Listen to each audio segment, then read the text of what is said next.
The foundation has done a good and it did so under the leadership of Professor Kwame Kakari. A lot of the foundational things have been set in terms of documentation, the track record, the experience, that an organization needs to thrive.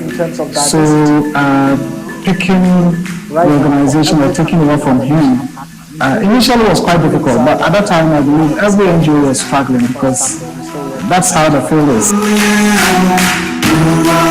I took over at a time when we were 7 people, and I'm really, really proud of those 7 people.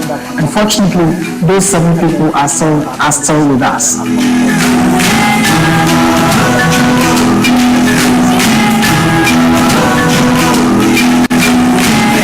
Now we are about 28 to 30 people. We have certainly expanded on our program. Right now, for every country, we have a national partner, including in Guinea-Bissau, where we have a physical office and physical staff there. We still work with the national partners. We just set up in Guinea-Bissau, which is a country that is often ignored. We've just opened up an office there. We've seconded one of our colleagues there, appointed 2 other colleagues from Guinea-Bissau to join our colleague Daisy to operationalize that office. And unfortunately, we have a project that is running there now, a 3-year project funded by the EU delegation in Guinea-Bissau. O projeto para nós é muito importante. Nos ajudar dentro de 3 anos, acredito que vamos lançar bases para uma nova imagem da comunicação social. We've made a very significant contribution towards the media environment in the region. Somebody said that this country is a head for journalists. In the Gambia, we had to take Jamo to the ECOWAS court, fight for the rights of journalists in that country. Even after Jamo, we had to fight for justice for the family of those who were victims of journalist brutalities in terms of financial. Because at that time, there was the relationship between media and police officers or the security sector was one of lack of trust. Le professeur Kwame Kakari est venu à Ouagadougou et il est passé visiter le centre de presse Norbert Zongo. Je lui ai un peu raconté l'histoire de Norbert Zongo et du centre. Il a été impressionné, émerveillé et il a souhaité que quelque chose puisse être fait entre les 2 institutions. Et c'est de là qu'est née l'idée d'organiser le Festival international de la liberté d'expression et de la presse, qui est aujourd'hui devenu une des plus grandes rencontres des médias. I hold in my hands a compilation by the Media Foundation for West Africa, chronicling what they call press freedom violations in Ghana from January 27 to December 2020.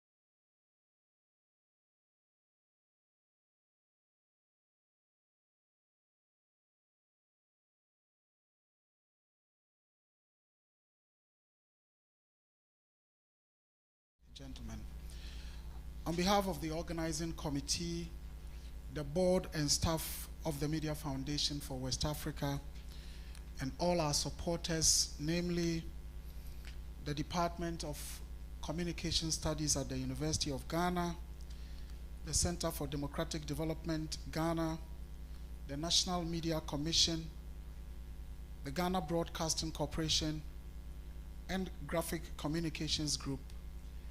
It is my greatest honor and privilege to welcome all of you to this public lecture, which is being held in honor of a truly exceptional individual, Professor Kwame Kakari, as we celebrate him on his 80th birthday.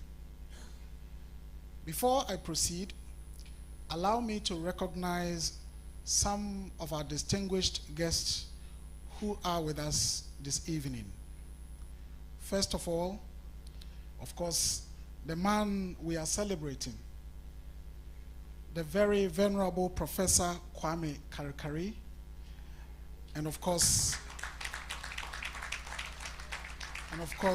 his wife, Dr. Rose Mensah Kutin. We also have with us here Professor Umaru Pate, and Professor Pate is the Vice Chancellor of the Federal University of Kashere in Gombe State in Nigeria. In fact, when Prof heard of the events, he called to inquire about it, and when I said yes, he said, no, I cannot afford to miss this event, which is in honor of my great professor. So he traveled to join us this evening. With Prof Pate is also the Vice President of the Nigeria Broadcasters Association. I couldn't get the name, but I'll get that later for all of us. I want to also acknowledge our keynote speaker for this evening. He would later be introduced properly, Lawyer Femi Falana, who is well known across Africa. And of course, our distinguished discussants this evening, Professor Audrey Gajepo and Dr. Yao Graham. We also have Professor Akila Pasoya and Mrs. Sawyer with us. Prof, thank you very much for coming. We have Professor Amwakohene, Margaret Amwakohene, immediate past member of the Council of State of the Republic of Ghana. We also have Professor Emmanuel Jimabwedi. We have the Overlord of Nandom, the Nandom Na, Professor Edmond Dele, and Mrs. Dele with us. Thank you very much, Prof, for coming.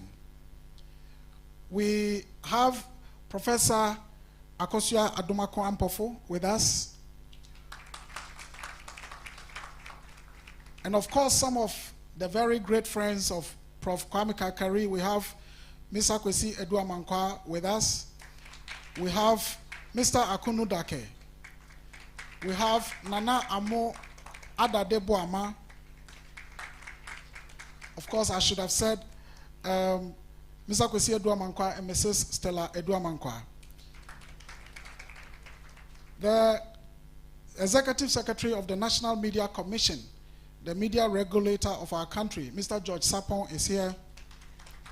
We have the Executive Director of IDEC, Dr. Emmanuel Akwete. I can also see Professor Opoku Amankwa, former Director General, Ghana Education Service. And I also saw Professor Kwesi Yanka, former Minister and former Pro-Vice Chancellor of the University of Ghana.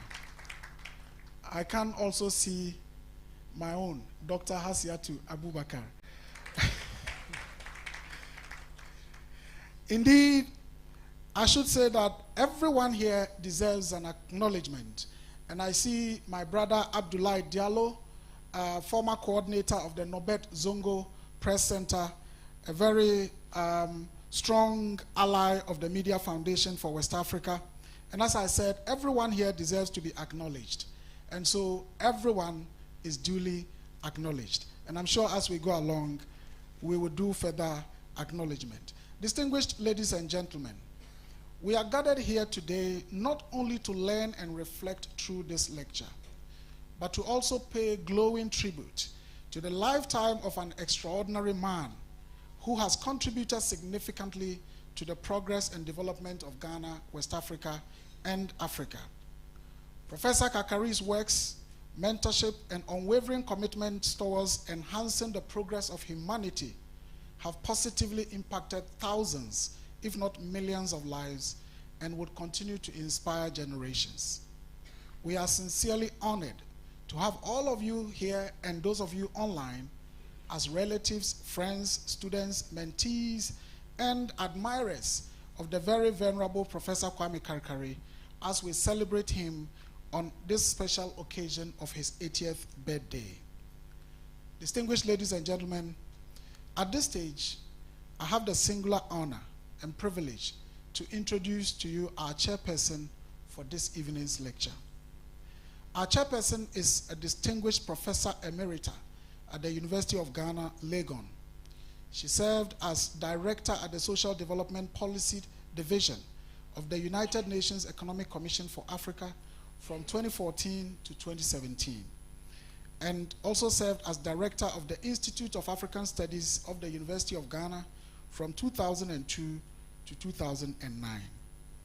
She holds undergraduate and graduate degrees in law from the University of Ghana, Legon, and the University of Dar es Salaam in Tanzania, and a PhD degree in anthropology from Indiana University, Bloomington, Indiana, USA. Her research, scholarly, and advocacy interests are in African development, women's, minority rights, contemporary African migrations, and African higher education systems, and she has published widely in these areas. She is a fellow of the Ghana Academy of Arts and Sciences and is currently the vice president of the arts section of the academy. And she has received several awards and recognitions, including the University of Ghana's Meritorious Service Award in 2007, Ghana's Order of the Volta Officer Class in 2008, an honorary doctorate degree from the University of Sussex in 2015, and the Franco-German Prize for Human Rights and the Rule of Law in 2023. She is also a fellow at the Ghana Center for Democratic Development and an honorary professor at the Nelson Mandela University in Port Elizabeth, South Africa. Distinguished ladies and gentlemen, allow me to welcome our chairperson for this evening's lecture, Professor Emerita Techiwa Menu.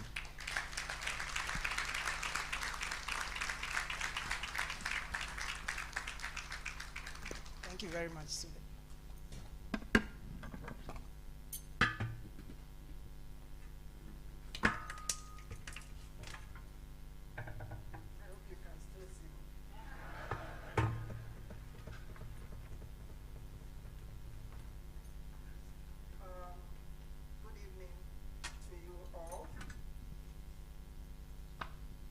I stand on the protocol that the Executive Director of the Media Foundation for West Africa just observed, and want to welcome all of you here, both all of you here in the hall with us and those joining virtually, to this very happy evening. We are living in very unhappy times, and it is not often that we get to celebrate or to have a happy event. So today is very special, allowing us to gather here to celebrate and honor in his lifetime a friend, a brother, a colleague, a comrade, a fighter, someone who has paid his dues. And when Sule was welcoming me, I was thinking that age is a very funny thing. I'm here in the presence of one of my teachers, and I'm sure he's thinking, look at this, look at this girl. And here we are celebrating our brother, Professor Kwame Kakari, who is supposed to be 80 years. And I was thinking, 8 decades. 8 decades. I remember when Mandela was released from prison. I think it was one of the cartoonists in the Mail and Guardian who had this famous photo of Mandela standing by his window cell in Robben Island and saying 27 Septembers. In other words, he had spent 27 Septembers in that room. So I was thinking of how profound 8 decades is. So I did some calculations. 80 years times 365 is 29,200 days, almost 30,000 days on this earth. And it is remarkable when you look at it against the life expectancy figures that we have for Africa and Ghana. So in 2020, life expectancy in Africa was 63 years. I know that after COVID, there was a reduction globally, but I'm still sticking to that. And life expectancy in Ghana then was 66.1 years. 68.6 years for women because of the virtuous lives that we lead. And 63.7 for men. We can't stop you from doing your excesses.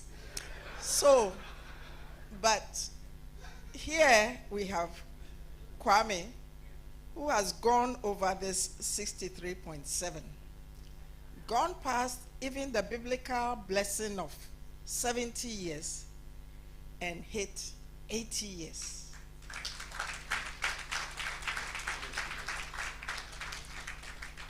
So it is very fitting that the organization that he founded and led, the Media Foundation for West Africa, should honor him by organizing a series of events with this public lecture to celebrate him. Yesterday, his Inky sister, Ajua Yeboah-Ferry, did a birthday salute to Professor Kwame Kakari, whom she called West Africa's media mentor. And today, we are here to continue that celebration. Yesterday was the actual birthday, but I'm sure that 80 years ago today, Kwame was still struggling to open his eyes. These days, the children, the babies open their eyes on the very first day. But 80 years ago, I'm sure that both he and his mother were struggling. And you've all turned up in person and virtually to share this happy day, to celebrate, as the poster tells us, a life of commitment and service to free expression, democracy, and social service. But also for many of us, a life of friendship, of sincere interest in people, genuineness, solidarity in all its ways. And I am honored to have been asked to chair this occasion. So if you promise to be good, I'm going to share some things about the celebrant with you. And I noticed that the patriot is here. So today I have assumed I'm only a linguist. I'm speaking for the chief. So anything you hear, I have been asked. Even if it's an insult, I am only the messenger. So who is this man that we are celebrating today?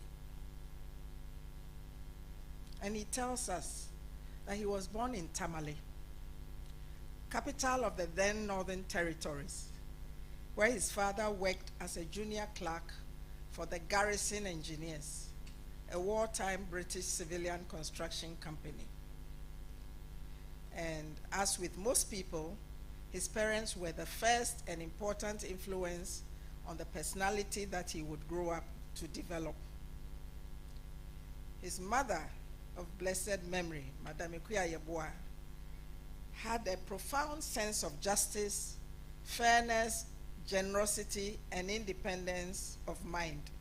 And he wishes that he could have imbibed even more of those attributes.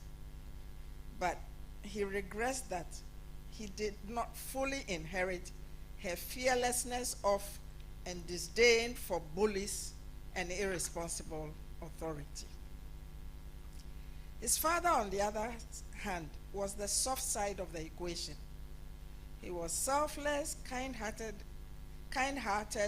and sometimes irritatingly patient.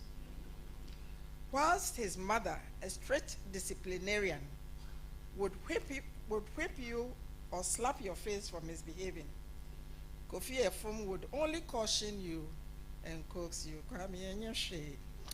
He didn't tolerate stupidity, but he hardly used abusive language, and Kwame never saw him angry.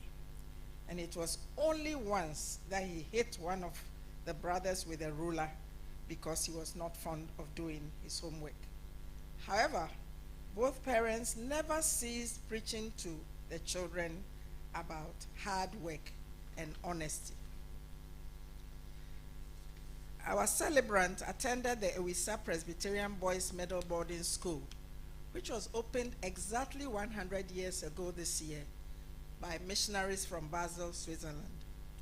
The 4 years there were an experience in a Spartan-like regime of discipline. In this culture, the cane was the respected instrument of discipline. And if caning could reduce the flesh from a boy's buttocks, we think that he would be walking about on his pelvic bones now. The Presbyterian type training continued at the Commander Teacher Training College without the cane, but with weeding tracts of land reserved for bad boys. So it looks like he was a bad boy. Here, the Methodists or Wesleyans, strong doses of Christian religious inculcation, properly sweetened with amazing grace of melodious hymns. These hymns still ring in his head, though he has not grown to be a diligent churchgoer. But Commander gave our celebrant a strong foundation in academic development. And this is where his interest in writing started, with contributions to a weekly war newsletter. However, his interest in journalism had started much earlier in primary school. When he was in class 5, his aunt, his siwa, his father's sister, Amanya Akwa, would call him to read the newspaper to her. And to honor, it is in honor of her that he named his second daughter, Amanya Akwa, because he always saw her as a very enlightened and sophisticated woman. And it is really strange because the second Amanya Akwa is also an enlightened and sophisticated woman. Commander was also where our celebrant saw Kwame Nkrumah in person for the second time. The first time was in 1955, where as a cushion bearer, he had accompanied his grand uncle to a Durbar in Oda, and Kwame Nkrumah, he wasn't prime minister then, was he? He was leader of government business. He went around shaking hands, and Kwame got so near that his hand was shaking, or at least he got a whiff of the old man. Philly. Okay. Then, in Commander, Nkrumah came to cut the sod for the construction of the sugar factory in 1964. And he thinks that it was the place where the seeds of his political, ideological orientation of socialism and Pan-Africanism was sown. Just watching the old man. The college instituted a very vibrant program of current affairs for students, and he joined the Young Pioneer movement there.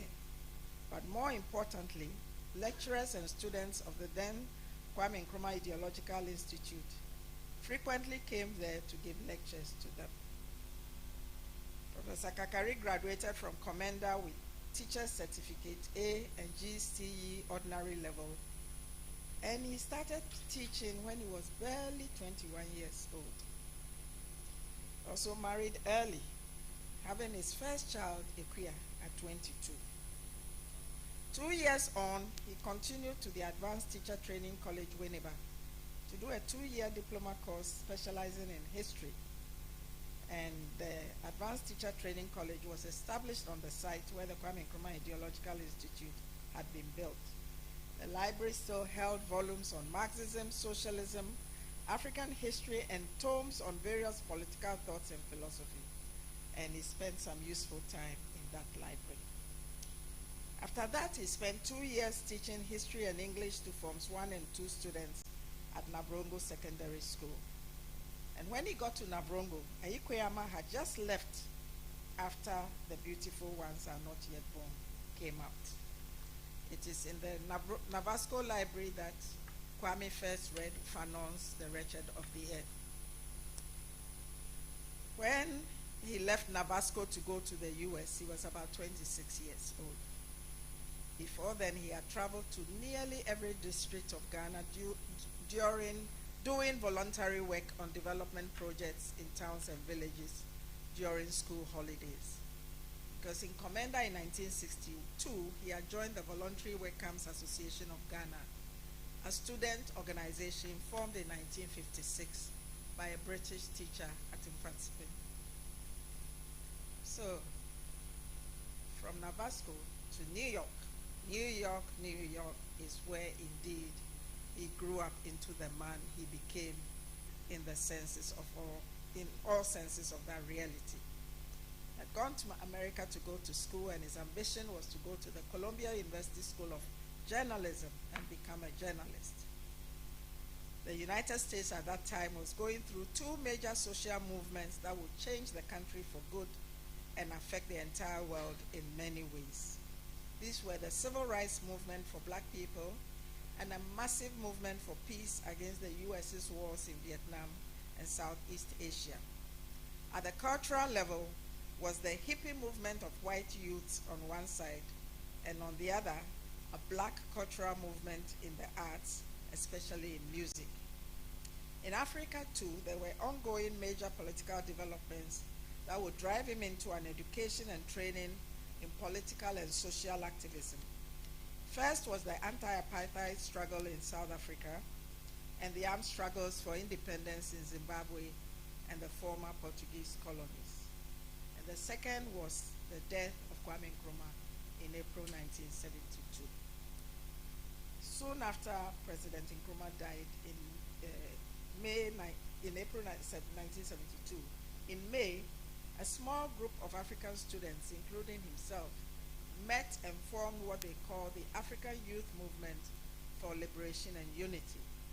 The objective was mainly to support the liberation struggles in Africa and to oppose dictatorships that were rampaging around the continent. It grew to include Africans from several countries living in a number of cities.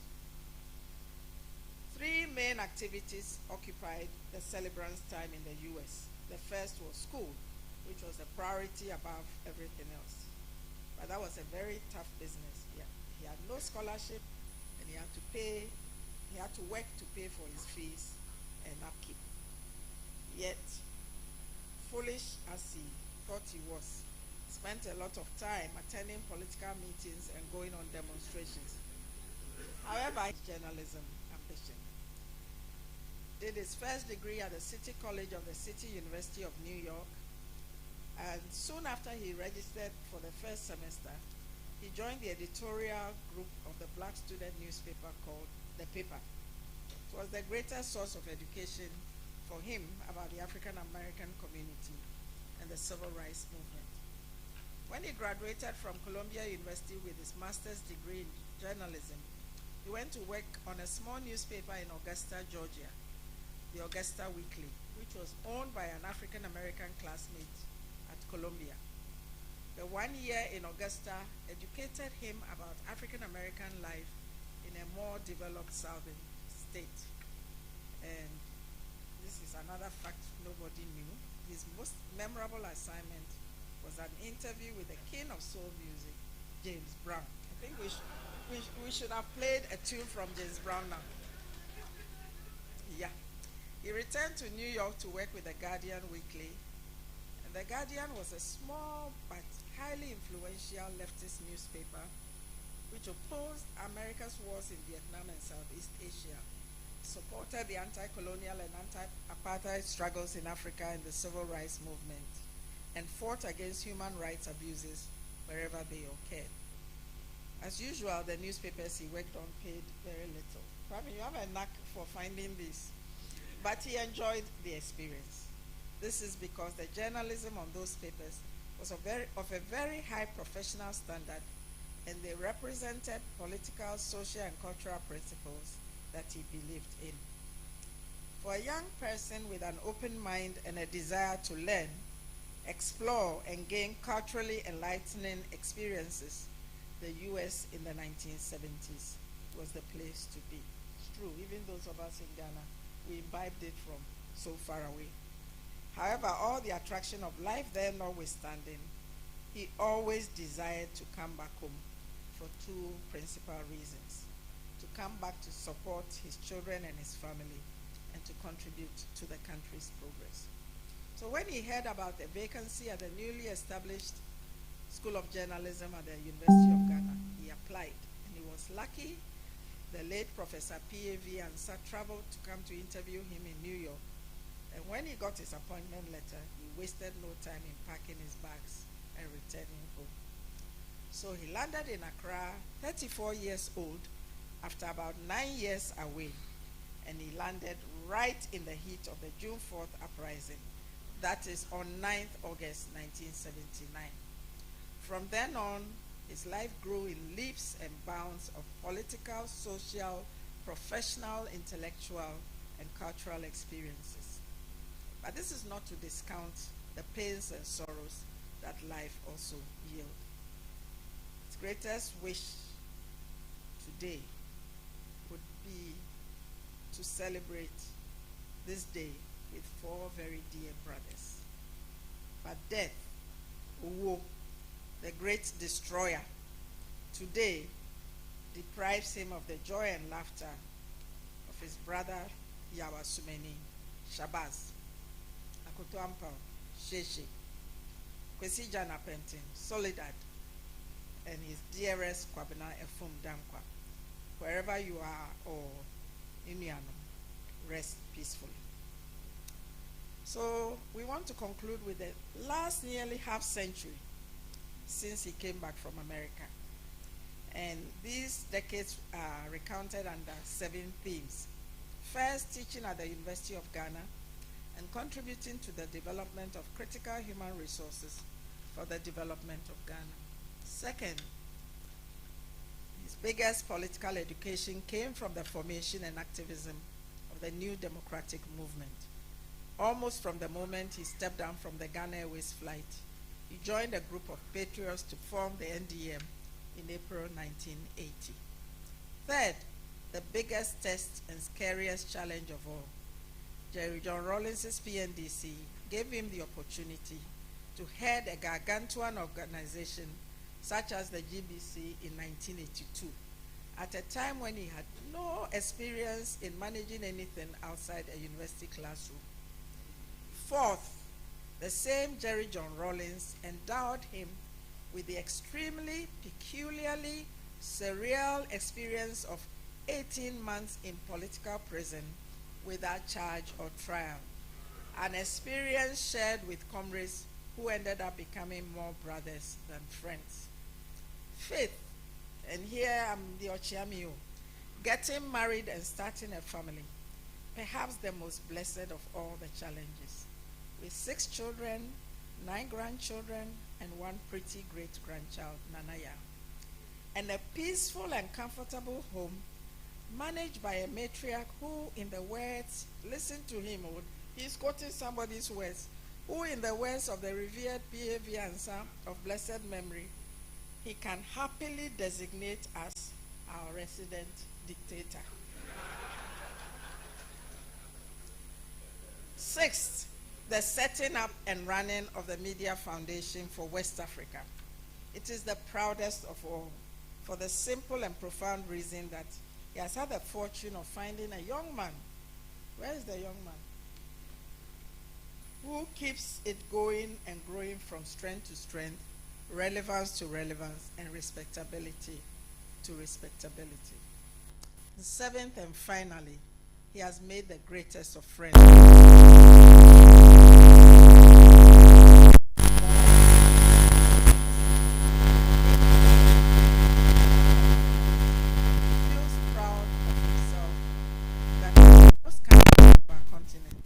He has friends who are brothers and sisters.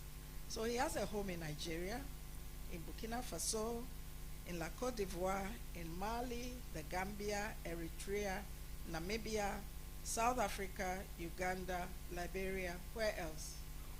So as in Ghana, he's proud in claiming a home in Ankara, Odumase, Koforidua, Peki, Jalukope, Boku, Navrongo, Tamale, Tumu, and Nandom, where he is a proud adopted member of the royal family.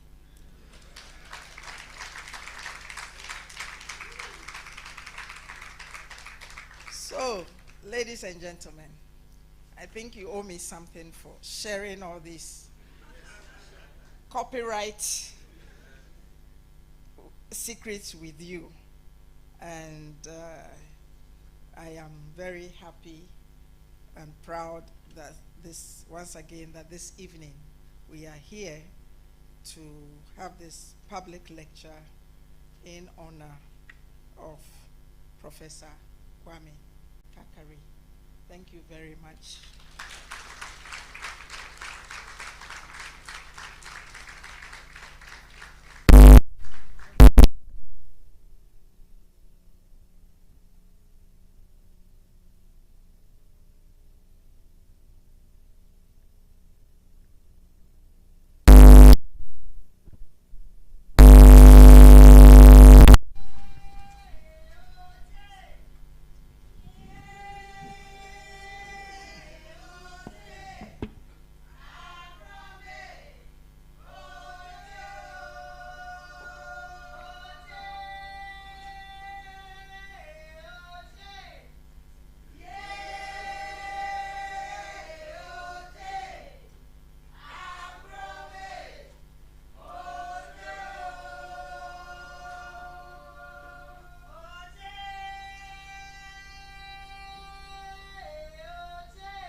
Let's give it up for the National Dance Company.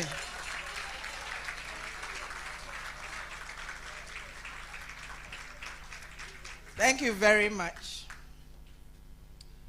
So Professor Kakari told us that he has homes all over the continent and around the country. And we know that at least one person has traveled at his own expense to come and join us today. So it is fitting that as we celebrate him, we should look for somebody from these countries that he calls home. He also calls home to come and join us to celebrate him.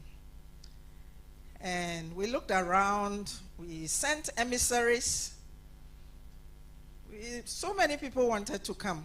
We said, hey, things are still hard in Ghana, even if the city is showing some strength somewhere, we are yet to see it in our pocket. So we could only turn to our respected big brother. You know how we feel, huh? We love you, especially from afar. But, we landed on somebody who has been a firm friend of the Media Foundation for. You remember that Professor Kakari said he has had all these achievements, but this was really his proudest. So it was fitting that we find someone who has been associated with the Media Foundation for West Africa to join us this evening and to do us the honor as we celebrate our brother and our friend. And after much deliberation, we settled on a senior advocate of the Supreme Court of Nigeria, lawyer Femi Falana.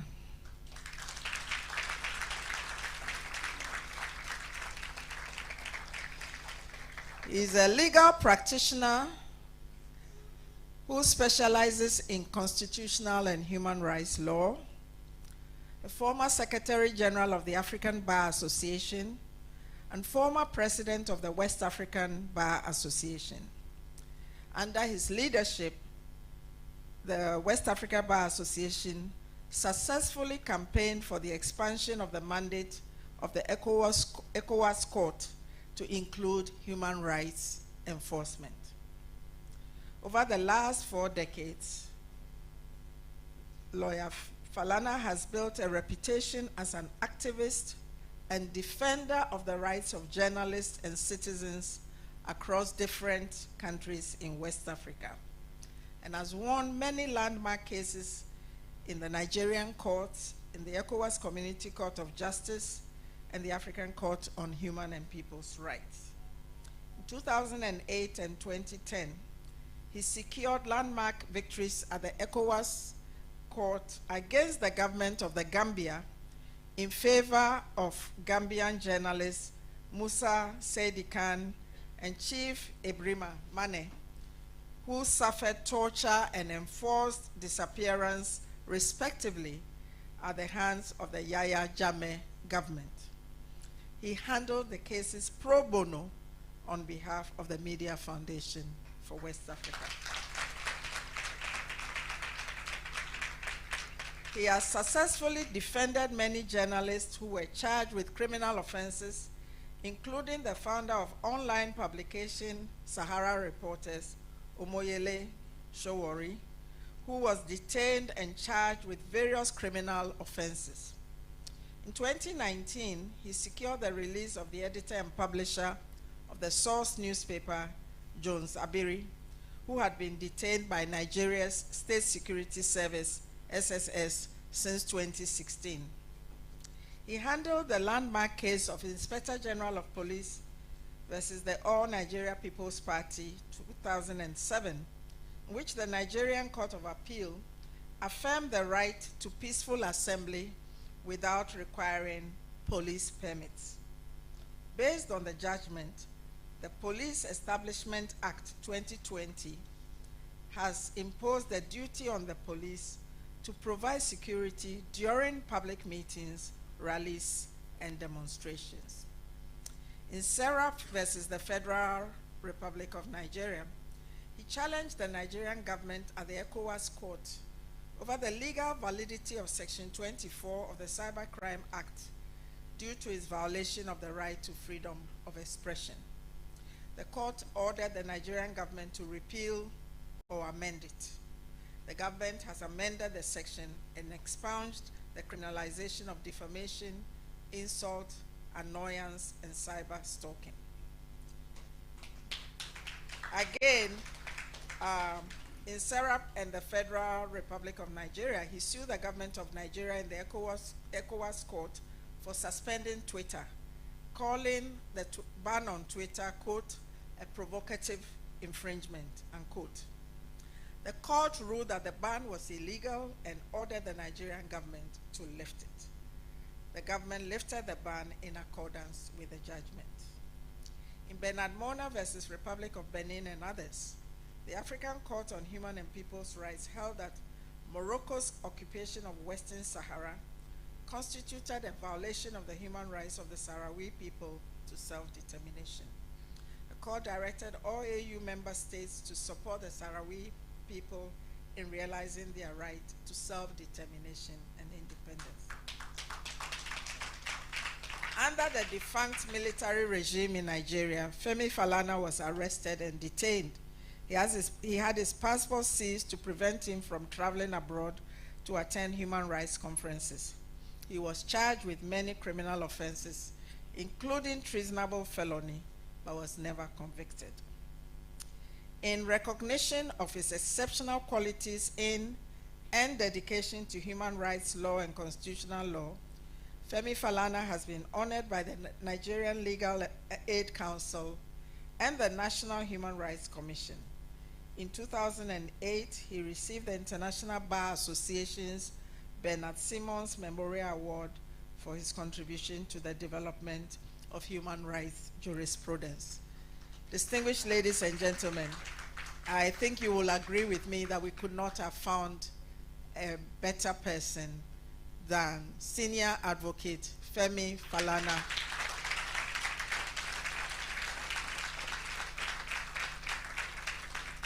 To be our guest speaker.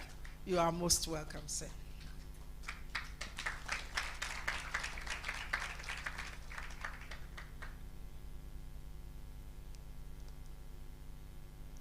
The celebrant,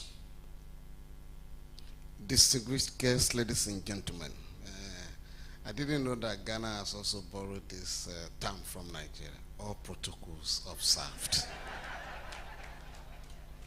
I would like to thank our Professor Emerita and the chair of the occasion for delivering a very powerful lecture. My duty is already done. And I do hope that, Madam Chairperson, your paper will be made available not just in Ghana, but in the entire African continent. Because when we identify a few good people in the midst of criminals all over the place, we must celebrate them. And that is why Professor Kari Kari must be celebrated in Africa.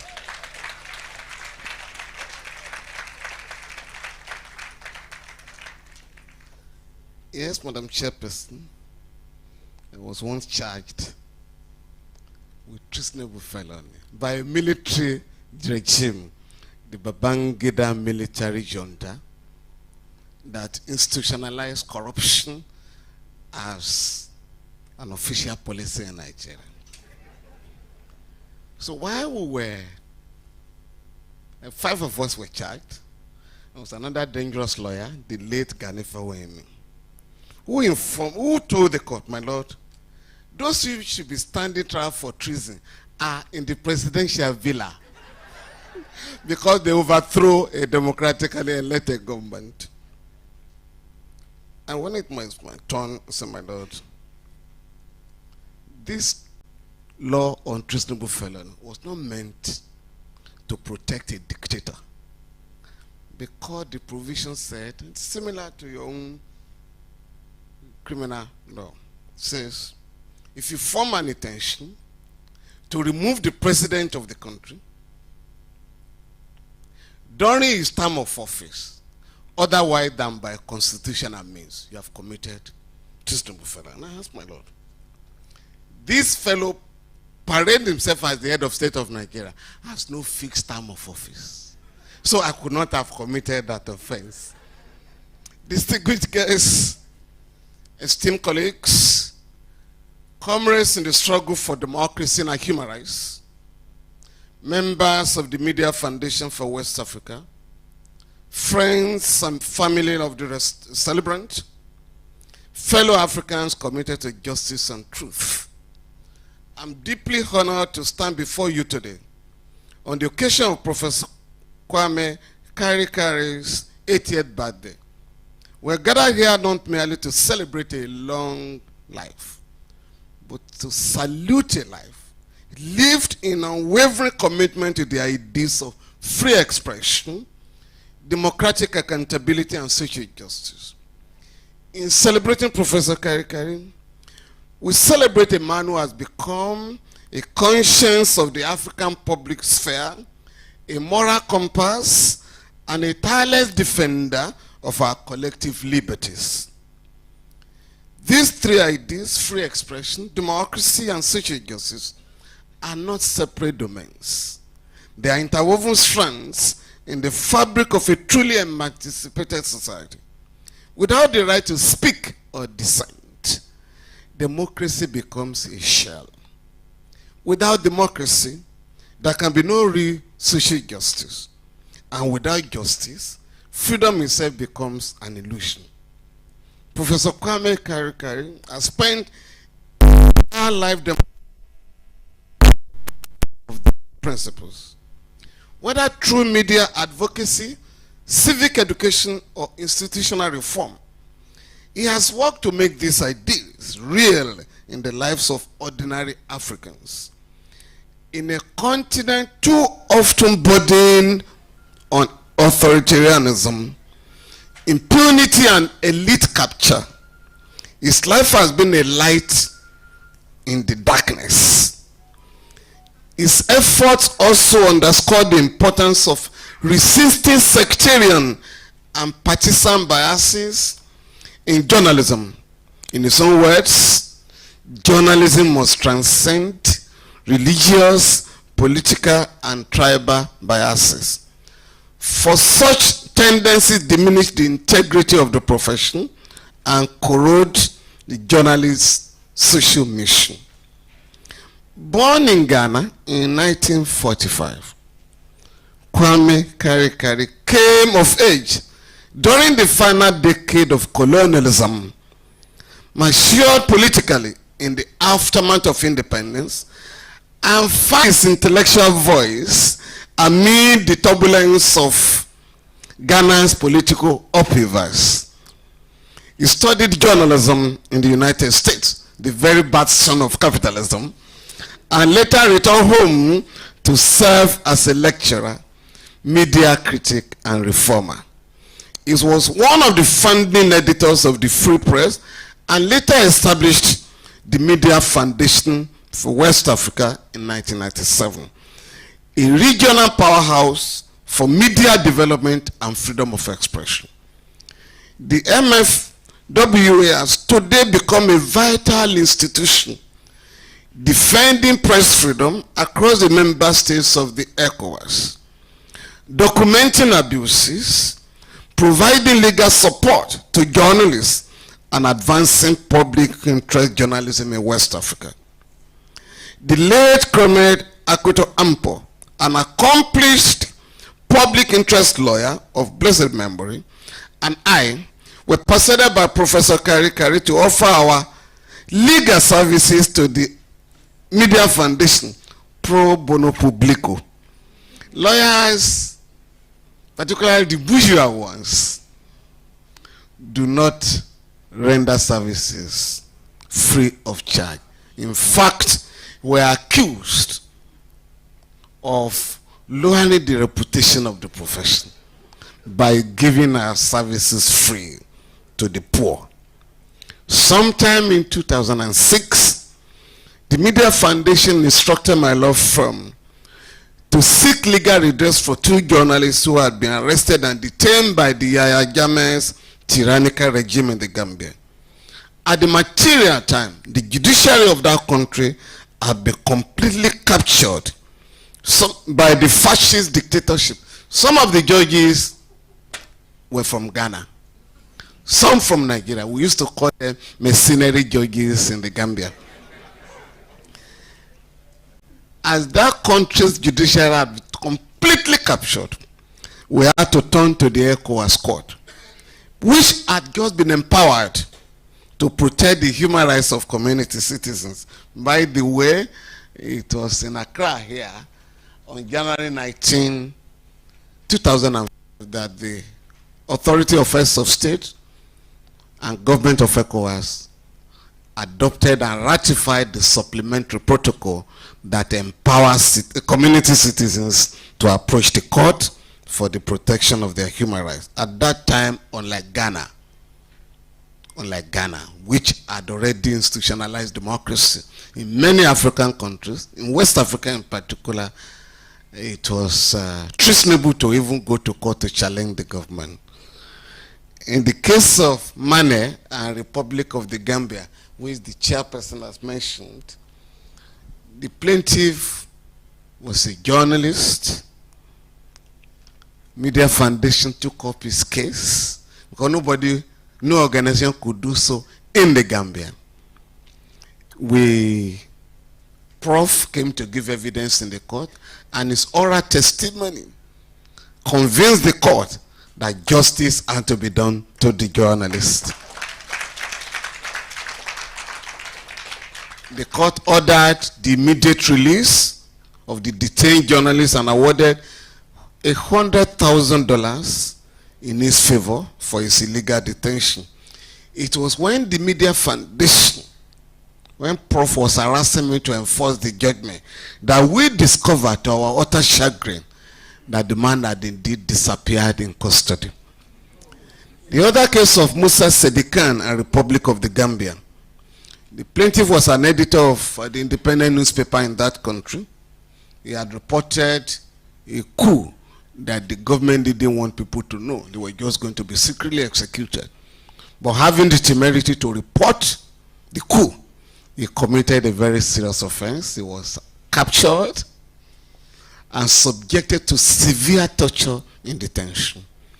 Through the assistance of Media Foundation, he escaped and fled the country. But while he was in the United States, we filed an action in the ECOWAS court. Media Foundation assisted him to come to the court to give evidence, where he demonstrated before the court the level of brutalization to which he was subjected to, which had even affected his private part. The ECOWAS court condemned the torture meted out to him and ordered the authorities to pay him the sum of $200,000. Based on the success recorded in the 2 cases of Mane and Sedikan, other victims of human rights abuse in that country simply turned to the ECOWAS court. One of the cases is that of Dede Haidara and Republic of the Gambia. This man, a senior journalist, a co-founder and editor of the Point newspaper, closed and was going home, when gunmen rained bullets on him in broad daylight in Banjul, and he was killed. His children approached the ECOWAS court for legal redress. In a judgment delivered in 2014, the ECOWAS court indicted the Yahya Jammeh government for its failure to inquire into the cause of the brutal murder of the journalist. We're asking the court, how do you expect the killer to investigate himself? The Yahya Jammeh government had refused to pay the damages awarded by the court. But following consultations between the Adama Barrow administration, the current administration in that country, and the Media Foundation for West Africa, the Gambia Press Union, and the representatives of the families of the victim, the government had paid 50% of the compensatory damages awarded to the families of Ebrima Mane and the Hedera. The post-judgment negotiations with Musa Sedikan by the government have not been concluded. Professor Kari played critical roles in revising Ghana's media laws and advised on similar frameworks in other countries in West Africa. To his credit, Ghana, Liberia, and Sierra Leone have substantially decriminalized freedom of expression. Other countries like Nigeria are being persuaded to emulate Ghana in particular. As a teacher, the chairperson also mentioned one case where we won and where the court said Nigerians can demonstrate without a police permit. While I was arguing that case, I had to cite the case of, I think, MPP here, an IGP, and the court had to say, you mean Ghana has abolished that nonsense of police permit? I said, yes, my lord. Okay, we have to do so too. And that was that. As a teacher, Professor Kari mentored generations of journalists and scholars at the School of Communication Studies, University of Ghana. He also served as Director General of the Ghana Broadcasting Corporation between 1982 and 1984. In a remarkable moment of forthrightness, he expressed satisfaction upon being dismissed from the role by President Rawlings, stating that the decision, though unexpected, freed him to maintain his ethical bearings. His teaching and mentorship extended to platforms like the Next Generation Investigative Journalism Fellowship, where he equipped young journalists with practical lessons in ethics, curiosity, accountability reporting, and professional independence. In 2014, Professor Kari, unlike what happens in most African countries, where they try to die in office, a man who has just turned 92, who suffers from serious dementia, has just said that the country is here to see his best. I'm talking of President Fogbiya. The last time he was in America, God bless the soul of Nkrumah, Mandela and all that. You know now, when they want to meet Africa end of state, they summon them to Washington. I'm sure you are aware of that. The last time, this cantankerous man in Washington, President Trump, had to say to the delight of one of our leaders, where did you learn your English? You speak good English. One of them, I think the fellow from Gabon, when he came back, no, that's Liberia.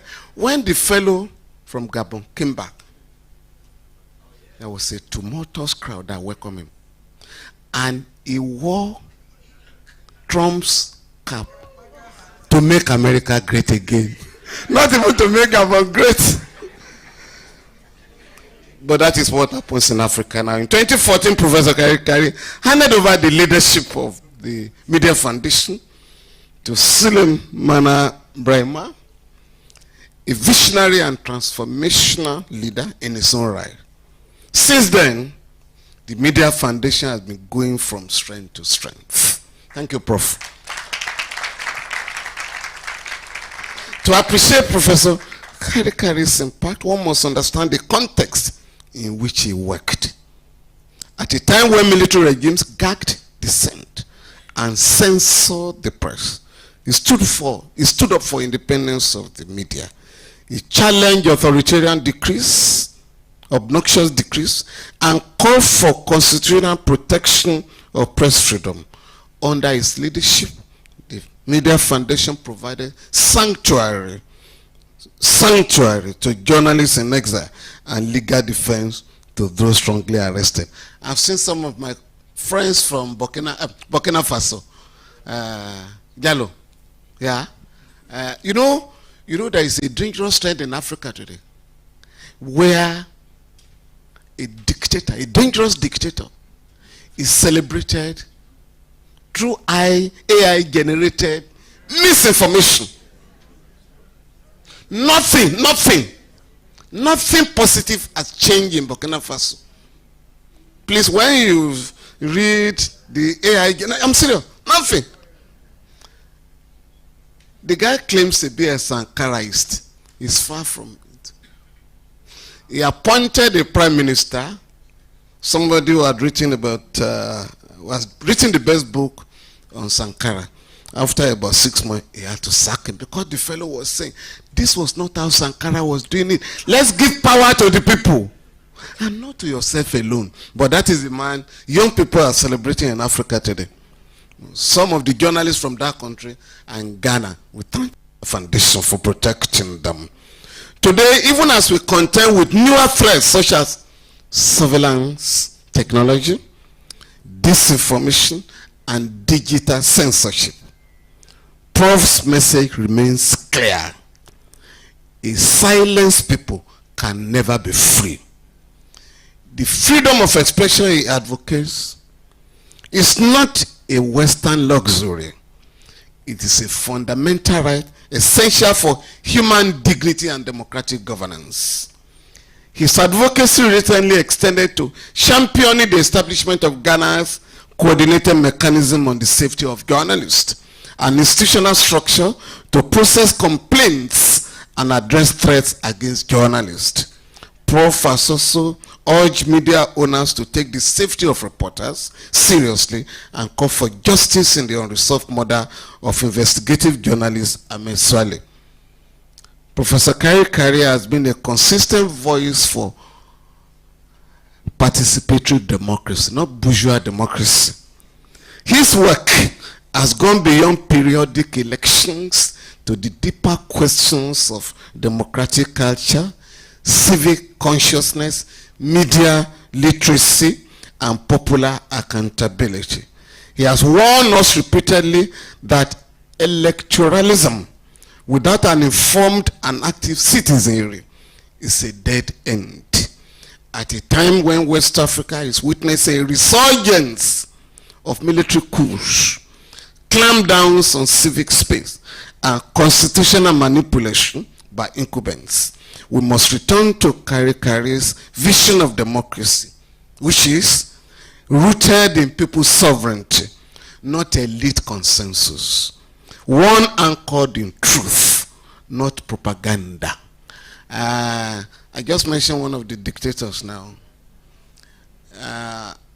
After 2 years in office, he has given himself 5 years. The other one in Mali, after 4 years in office, has given himself 5 years.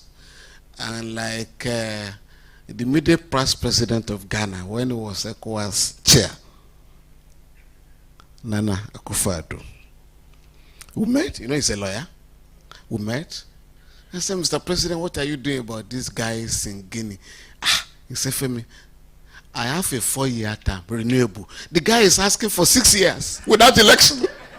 And that is what is going on. And we are celebrating them. In that same spirit, Prof has called on state-owned media to fulfill their constitutional role by interrogating government policies and offering platform for dissenting views. Public broadcasters, he insists, must not merely echo power, but hold power accountable. Professor Kari is a recipient of many awards. In 2023, the University of Ghana conferred on him the degree of Doctor of Letters, honoris causa, in recognition of his contribution to press freedom, media development, media and communication scholarship over the years. In January 2025, Professor Kari was appointed a member of the Constitution Review Committee by President John Mahama. The committee is tasked with assessing and proposing amendments to the 1992 Constitution of Ghana. Prof, in my country, there are many professors. And like the late Dr. Nnamdi Azikiwe, the Igbo people will say, the one you know get, then dasham. And so you have many professors. and they just dashed them. And we're happy when we read recently that Ghana has banned the use of professorship by those who were dashed. So because there are professors and there are professors, Prof, you want your own professorship. Now we said and dash you. Beyond media and democracy, Professor Karika's commitment to social justice aligns him with Africa's radical intellectual tradition, like Amilcar Cabral, Walter Rodney, and Frantz Fanon. He saw no contradiction between rigorous scholarship and political activism. He has always insisted that knowledge must serve liberation. He has advocated for the rights of workers, rural communities, women and students, groups that are often marginalized by state power and market logic. He has criticized neoliberal development models that enrich a few and impoverish the many. He has used his platform to challenge not just governments, but also multinational corporations, aid agencies, and corrupt elites. This is what distinguishes his legacy. He's not a public intellectual content with commentary. He is an engaged intellectual committed to transformation. The moral courage that Professor Kari represents is rare. In times when it was dangerous to speak truth to power, he did not retreat. When it was easier to remain silent, he spoke up. When many academics chose comfort over conscience, he took a stand. His life is a testimony to ethical leadership, not the kind rooted in titles and offices, but in values and sacrifice. As a mentor, he has nurtured generations of principled activists and communicators who now carry his torch across the continent. As he has often reminded younger colleagues, journalism must be rooted in curiosity, honesty, and broad-mindedness. According to him, don't take anything for yes or no. Dig out the other half of the story. End of quote. If this were merely a celebration of the past, we could end there. But this is also a call to the future. Free expression is still under threat in many African countries. Democracy is increasingly under siege, manipulated by civilian autocrats and eroded by disinformation. Social justice remains elusive for millions struggling with poverty, displacement, and systemic exclusion. The challenge now falls on us, particularly the younger generation of lawyers, journalists, activists, scholars, to take forward the ideas that Professor Kari has championed. We must defend our digital spaces. We must push for media reforms. We must challenge economic injustice sponsored by imperialism in Africa. And above all, we must speak even when it is inconvenient for power mongers on our continent. Realizing that many citizens have no access to print media and television, Professor Kari has consistently championed the crucial role of community radio.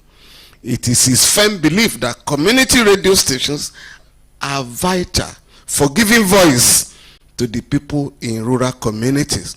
He advocates the deepening of the professionalism of journalism, including the often neglected arena of local language broadcasting. However, Professor Kari has rightly challenged journalism institutions to introduce language-specific training to stem the growing misuse of indigenous tongues on radio.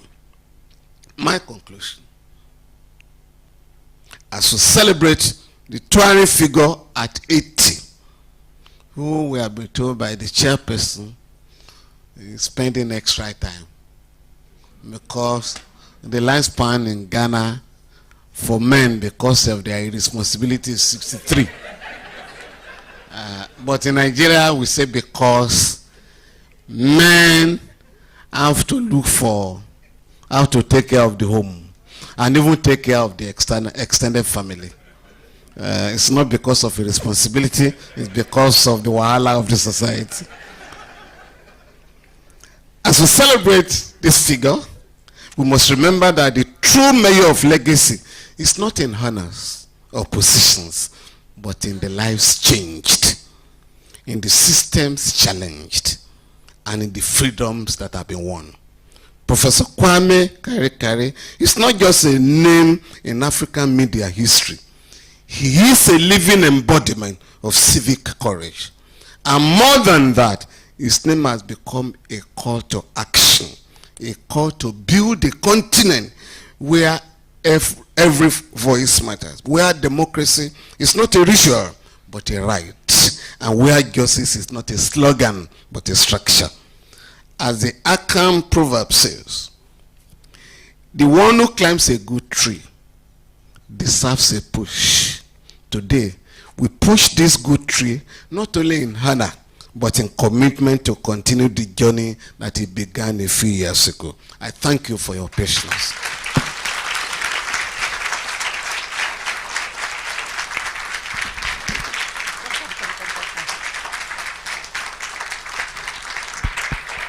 And we continue to give him a round of applause.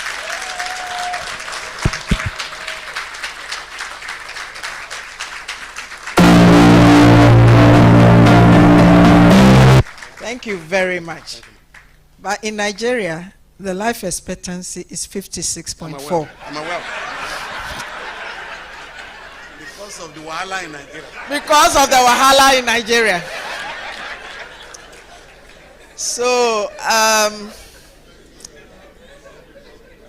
you can see why we had to walk all the way to Nigeria to bring this troublemaker here.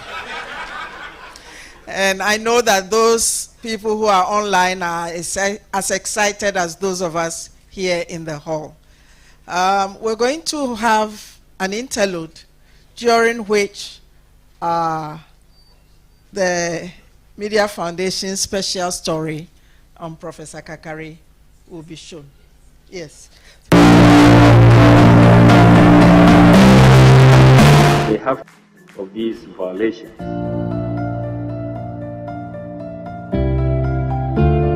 If there is a possibility of God walking among men, I see Kwame as the kind of God that mortals like me can get to meet.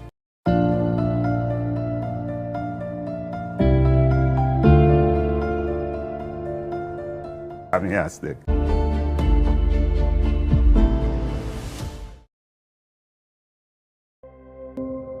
In 1979, I was newly employed at the lecturers until you were found more permanent. So I was probably one of the very first people he met when he arrived. We met on the university campus. He had just come in from the US to teach at the University of Ghana, and I was at the University of Ghana doing a postgraduate diploma after the first year. At that time, I was just about completing my first degree as a graduate of drama and English with my major in drama called The African Experience, the story of African performance from slavery to imperialism, and then produced it. So I think we were introduced by a mutual friend, or we just knew I was director, and then we linked up.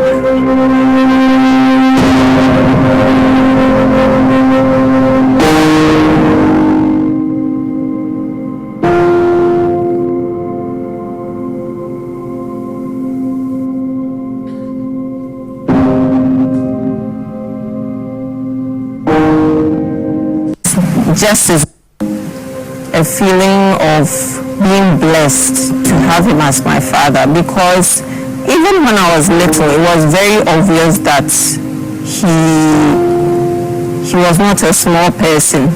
He was very influential. People looked up to him, not even in terms of his work, but in terms of his person-to-person interaction. He has always been present for the children, for the family, for me, for my family and his family, everybody. So his sense of being there for us is what has sustained the relationship, because whether we are together or not, there is a sense of responsibility and a sense of relationship that enables the different elements of the relationship to function. Kwame is a very humane person. He is easygoing. He is down to earth. He has no pretenses. He's a simple man. He lives simply. So all of that draws people to him.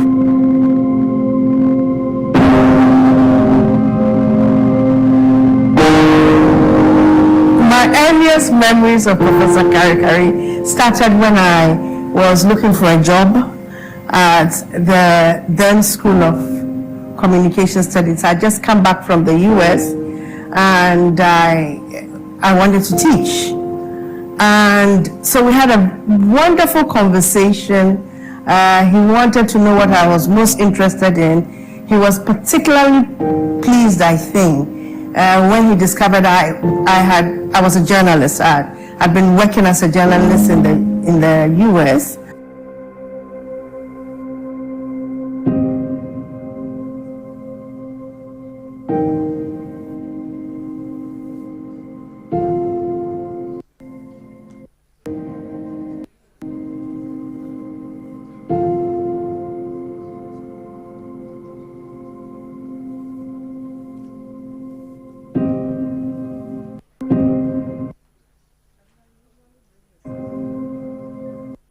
And protection, and therefore for me, I had shall I say a mentor who had the same interests as I did. I'm also in academia now.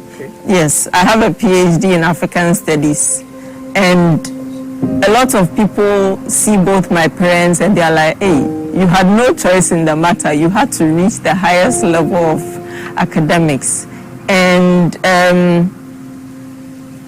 even in terms of his love of reading, that has impacted me, my siblings, and our cousins so much, because he was always giving out books, you know, for us to read. He'll ask you what you think of it, to the point that now my son, who is only 6 years old, he doesn't even go to the bathroom without a book in his hand. And I know it's because of my father's influence, because my father is always on the porch holding a newspaper, a book, or something to read.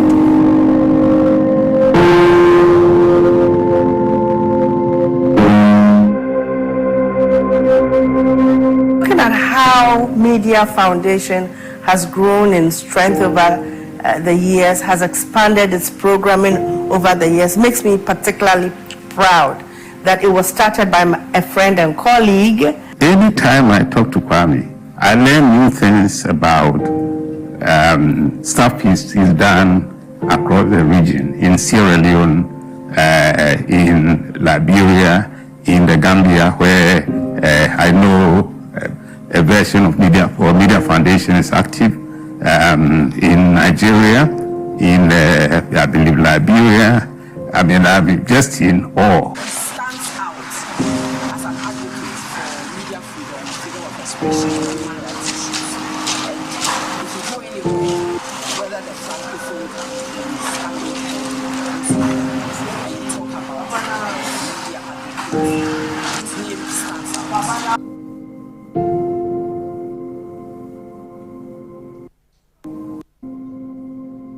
The kind of man he is, a man of integrity, a man of objectivity, and also a man who has a keen sense of people's value and people's strengths. Because I look at Media Foundation now under the leadership of Mr. Sule Brahma, and it's phenomenal.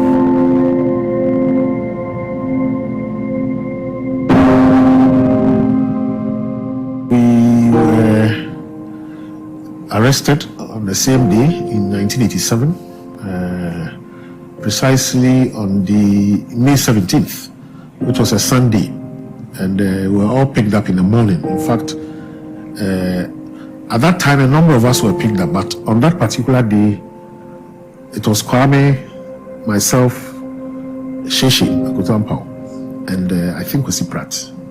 I had been out of the country on a fellowship between 1986 and 1987. And shortly after my return, that was when Kwame was arrested and imprisoned. And his wife was heavily pregnant. Abna, the one you've been coordinating with, I was pregnant with her. So that was very difficult. And so that period, it was like, I wish this had not happened. So you begin to feel that, like, I told you so. We're in the same prison. We're in different prisons. I mean, I spent most of my time in Sound, and then short stint at Akusi and I think Oshafort. But Kwame spent some time, I know, in Koforidua prison. Times I will go to Koforidua prison, and my mother-in-law, the way she sees her son, to see him coming out of the prison to meet with him was quite difficult. The only time when I realized the gravity of the kind of work he was doing was in secondary school, when there was a publication in, I believe, the Daily Graphic that said Gambia had, labeled him as persona non grata. And so I went to look up what it meant. I was like, hey, my father is doing work that has caused an entire government to say, don't come here.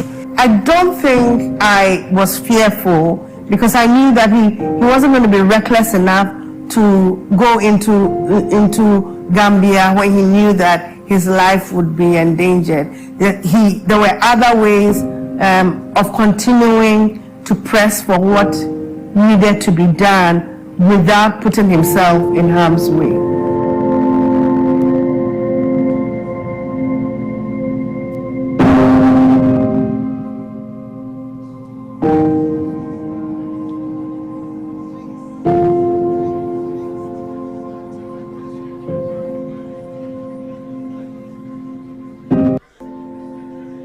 Helping people, about impacting society in a positive way.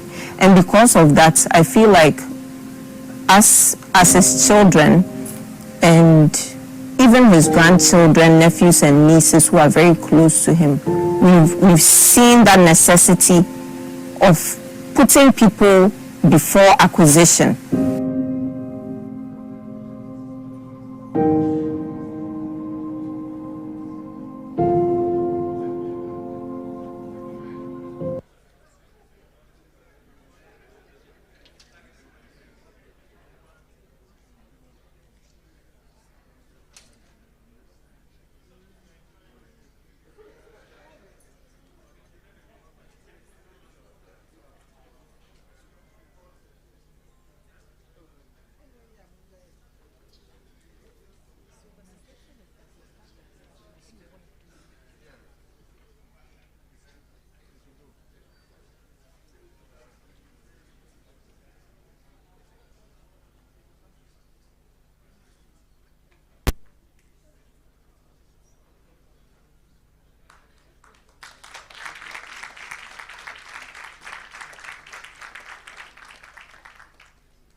So sorry we couldn't watch the rest of it, but we can get on with the program.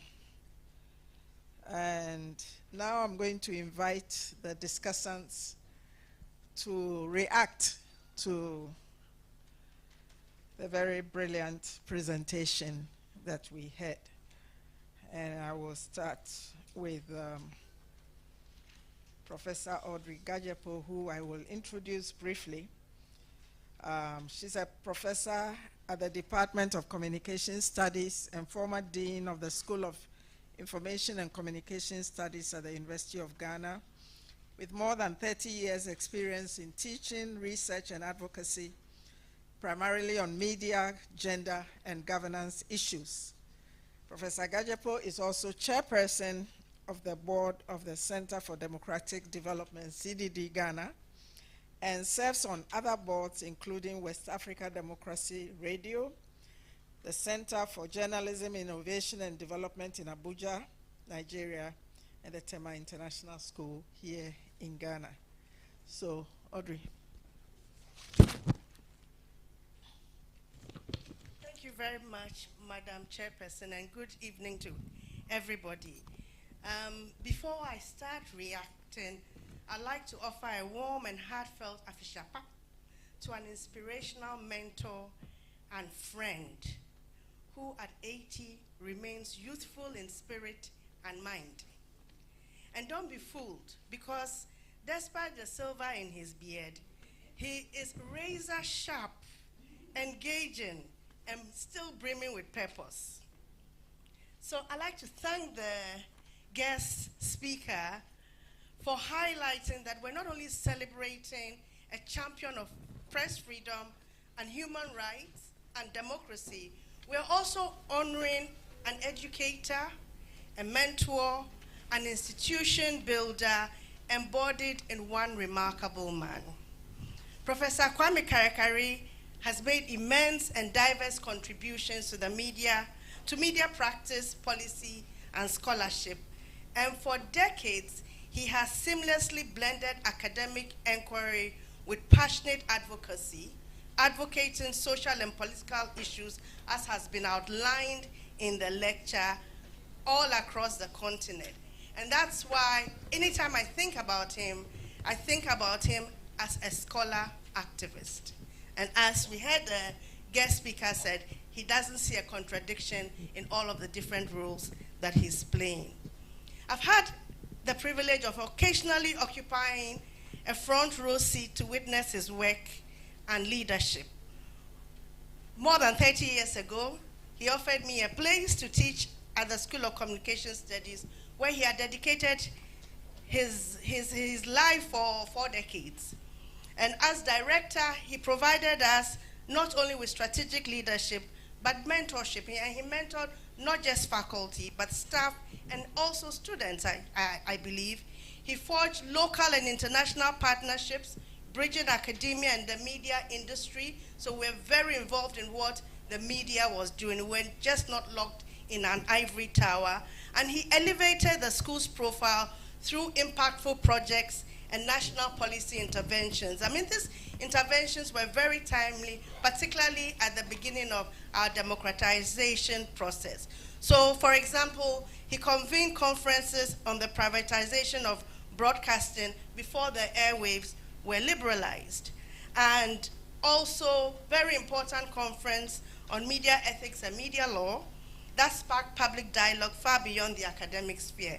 And though these scholarly contributions were published because we had to publish, they were also tools for advocacy, informing and influencing public discourse and policy. Some recommendations, as I'm sure he'll tell you, sadly remain unheeded. Just the other day, our colleague Bonakumsin reminded me how under Kwame's leadership, the school developed and launched the first code of ethics for the Ghana Journalists Association. GJA didn't have one.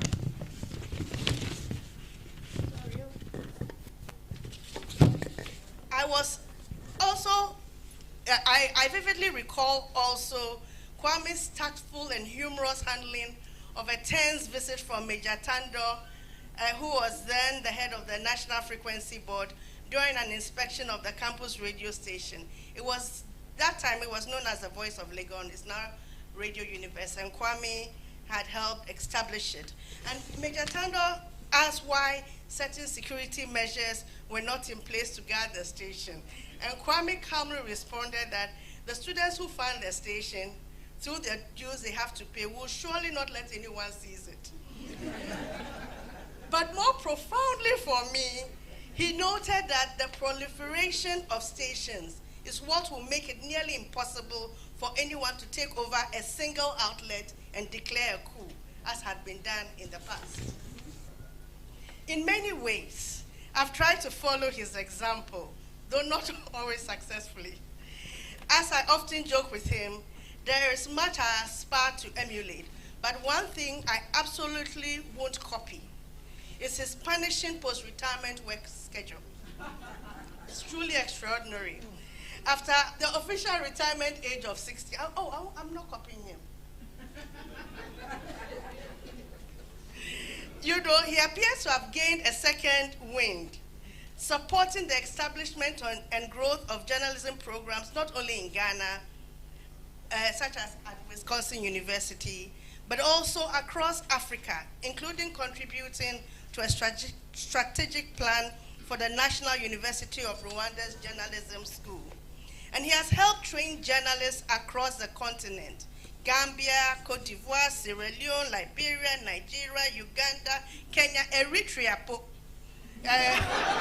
Ethiopia, Rwanda, you know. And his dedication has also taken him into war-torn countries. Kwame has been to Somalia, Sierra Leone, post-conflict, Congo, Sudan. Kwame, am I lying? Yeah, he has been there. But only to support media development, you know. And I know I don't have a lot of time, but I think that if we want to celebrate Kwame, we also must confront the ongoing and emerging challenges facing media development today. And the chairperson alluded to one, well, both actually. The global decline in press freedom and the complex impact of the technology, especially AI on journalism.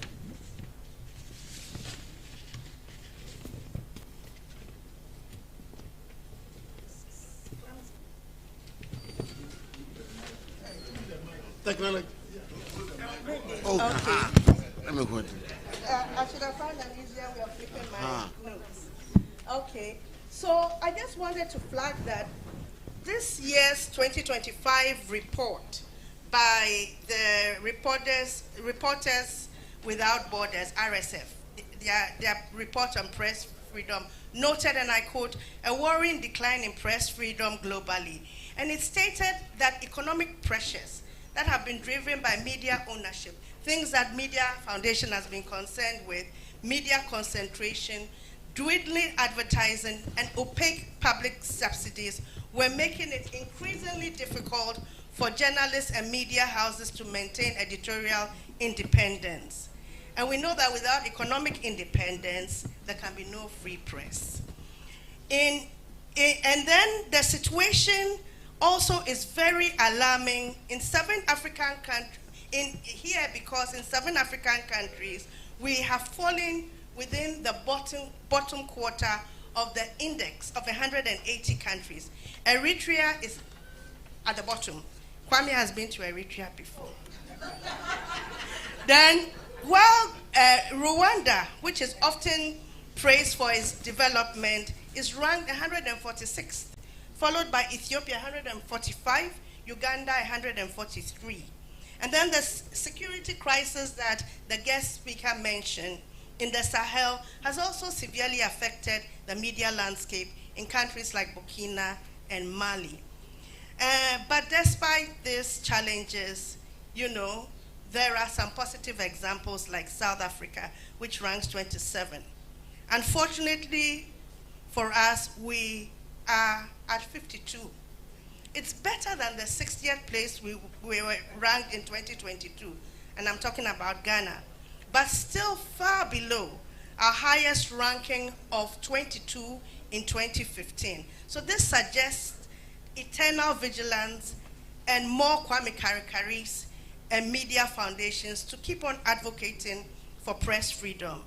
And then the last point I want to make before I finish speaking is the fact that we're living in a technological revolution, and that's transforming the practice of journalism quite profoundly, and in good ways as well as in bad ways.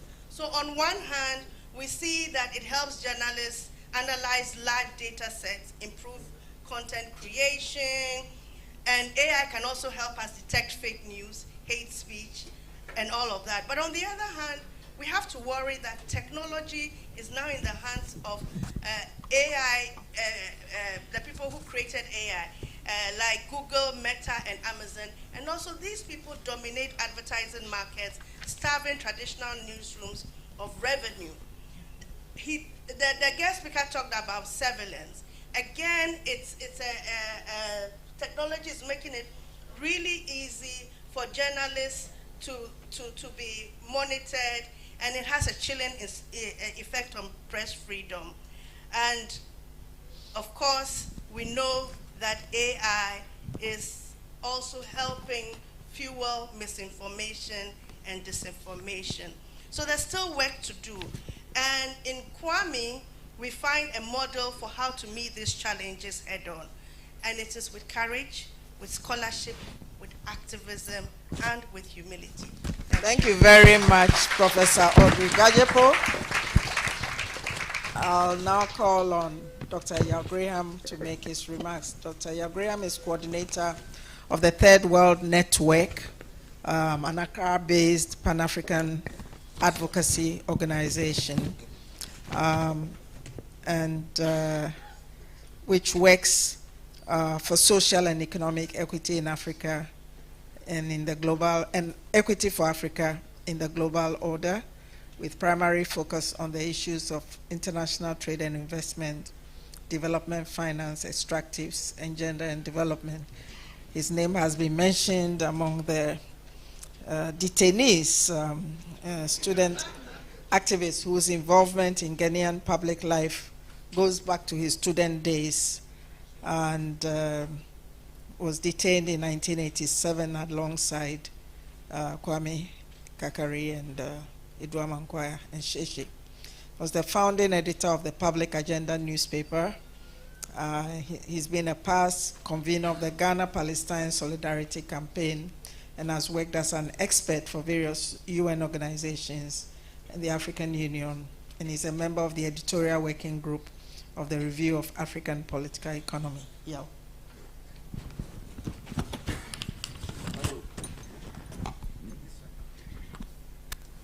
Yeah. Good evening to all of you. Kwame, belated happy birthday. May you live long and remain vital and active. I first met Kwame Kakari maybe soon after he returned to Ghana in '79. I had also just returned to the country because I had gone out to do my master's. And I remember distinctly the context in which we met also was indicative actually of our shared politics. '79, we both returned amidst the tumult of the June 4th uprising and the short-lived AFRC government, the first time Jerry Rawlings was in power. That was a particularly important period because within the space of a few months, Ghana actually had three governments. The Supreme Military Council government, overthrown by the AFRC. The AFRC oversaw the completion of the electoral process and inaugurated the Third Republic. And that was a period when also a lot of political upheaval and many strands of future Ghanaian politics was being formed. And I met Kwame with some mutual friends who we all self-identified as on the left of Ghanaian politics, being incubated, as it were, on the campuses. I went back to Europe soon after that to start my PhD. But when I came back, Kwame was part of the cohort of people who became my primary reference point as friends and political comrades. The keynote speaker spoke about Kwame in terms of his contribution primarily to journalism, free expression, but he also spoke about him as an activist. And the theme of the lecture, it's about a life of commitment and service to free expression, democracy, and social justice. Femi touched on all of them, but I want to focus on an interpretation of Kwame's politics as a particular take on what democracy, social justice, and free expression is about. And this is in four aspects. First of all, a commitment to that social justice here is primarily about the situation of ordinary people. We talk about democracy as a system of equal rights and so on, but there's a substantive inequality among people.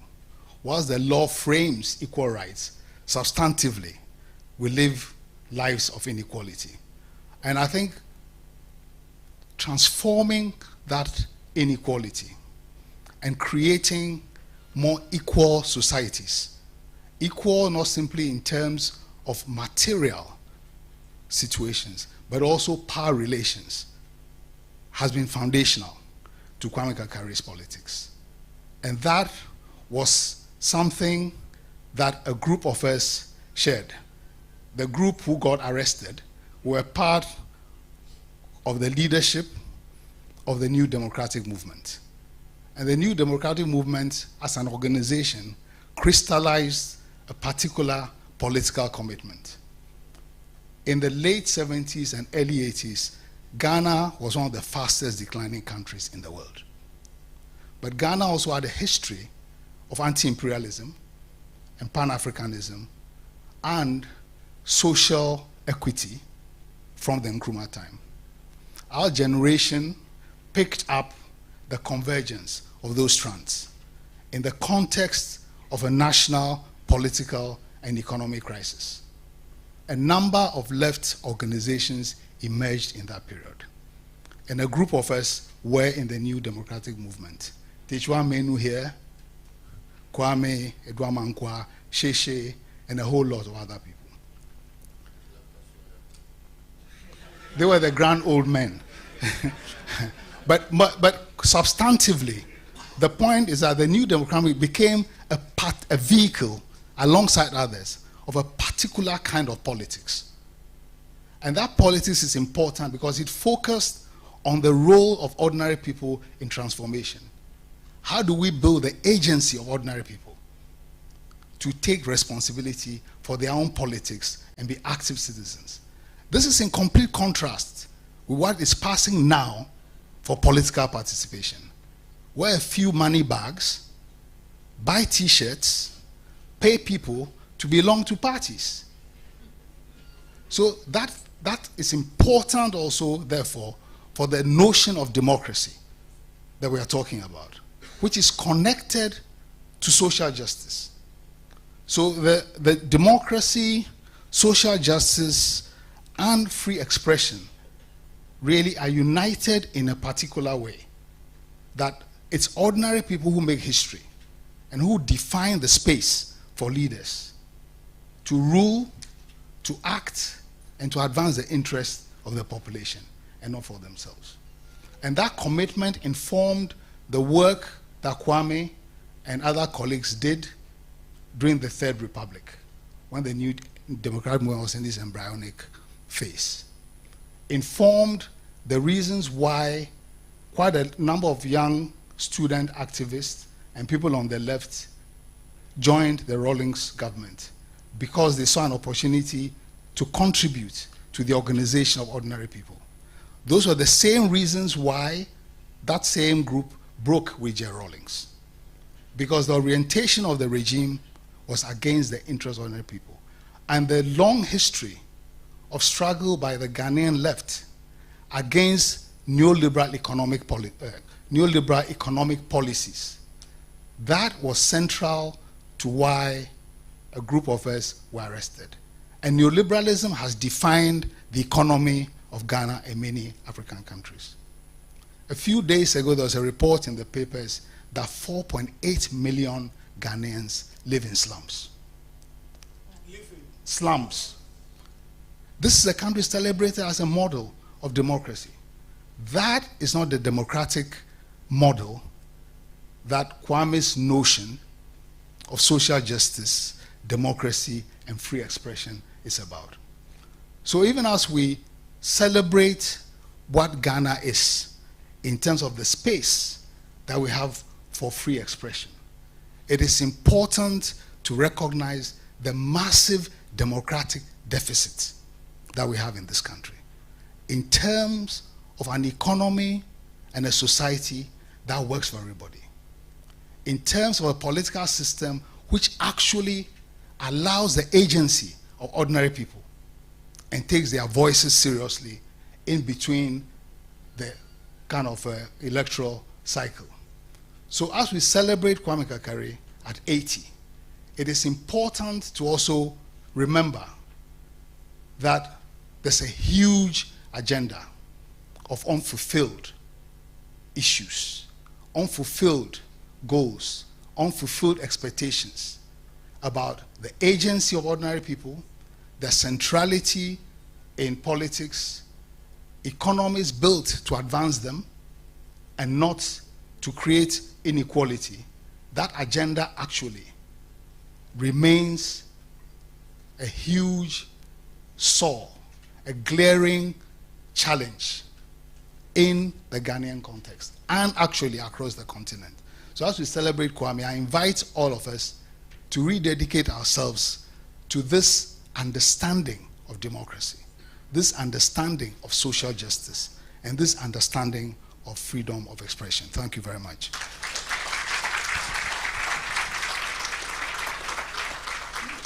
Thank you very much, Dr. Graham, for reminding us that as we celebrate, we must not get drunk. We must remember that there's a lot of work ahead.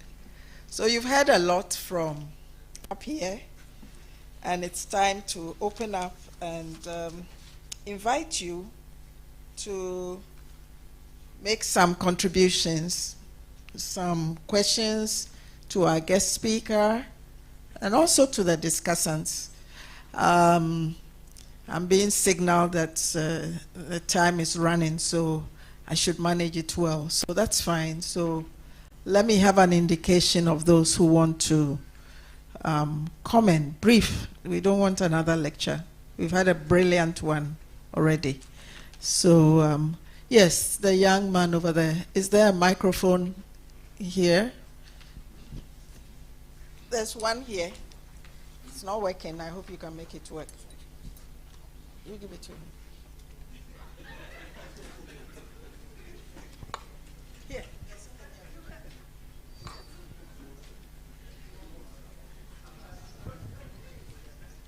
Thank you. Good evening. My name is Benjamin Tete, and I started journalism also from Radio Ada, so I've been a beneficiary of Professor Kakari's training. My first elections coverage was through the training by Media Foundation for West Africa, and it's a great privilege for me to be here to witness this. I have one question.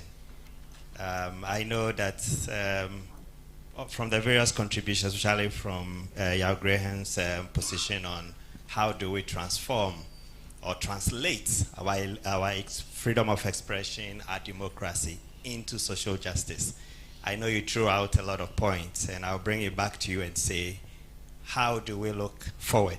How do we translate this into the reality so that not the few elite will benefit, but that we'll begin to gain from the dividends of democracy in the lives of ordinary Ghanaians? Thank you. Thank you. Yes, there's a man in the hat at the back. Oh, yes, okay. Yeah, Azuma, okay. No, this one first. Good evening. Good evening. Comrades seated here. My name is Azuma. But sorry. I want to say that I got to know Prof. Kwame when he first came from outside the country, I met him. I was working from registry. I used to work at registry, finance office. Then I was working from registry towards African studies. Then I saw a gentleman in jacket with bushy beard. Then some people were saying that we have gotten revolutionaries to come and fight the system. I didn't know that was Kwame. So I got nearer him and then I greeted him. Then I introduced myself. That's where I got to know Kwame very well. And like my friend Degree is saying, I didn't know that Degree has a name. I only know that he was called Degree. I didn't know his other name. And most of my friends sitting here, I didn't know them by their real names until today. We had pen names. We had pen names to identify ourselves. So Kwame is somebody that I know from the onset of the revolution, and he's a freedom fighter. I'm no more at Legon. I'm also on retirement. But what Kwame did for us is something that we should live on. Thank you so much. Thank you. Sheikh, was your hand up? Yes, please give it to Sheikh. Yes. Thank you very much, Prof. Congratulations to Professor Kakari. I was just resting in the house when I opened the television, and I saw this event going on, and I decided to drive here straight. Oh. Yes, and I think he needs to be congratulated. The sort of people he has mentored, the contributions he has made over the period, and in 80 years of such a productive life cannot be taken for granted. Please, can you clap for him?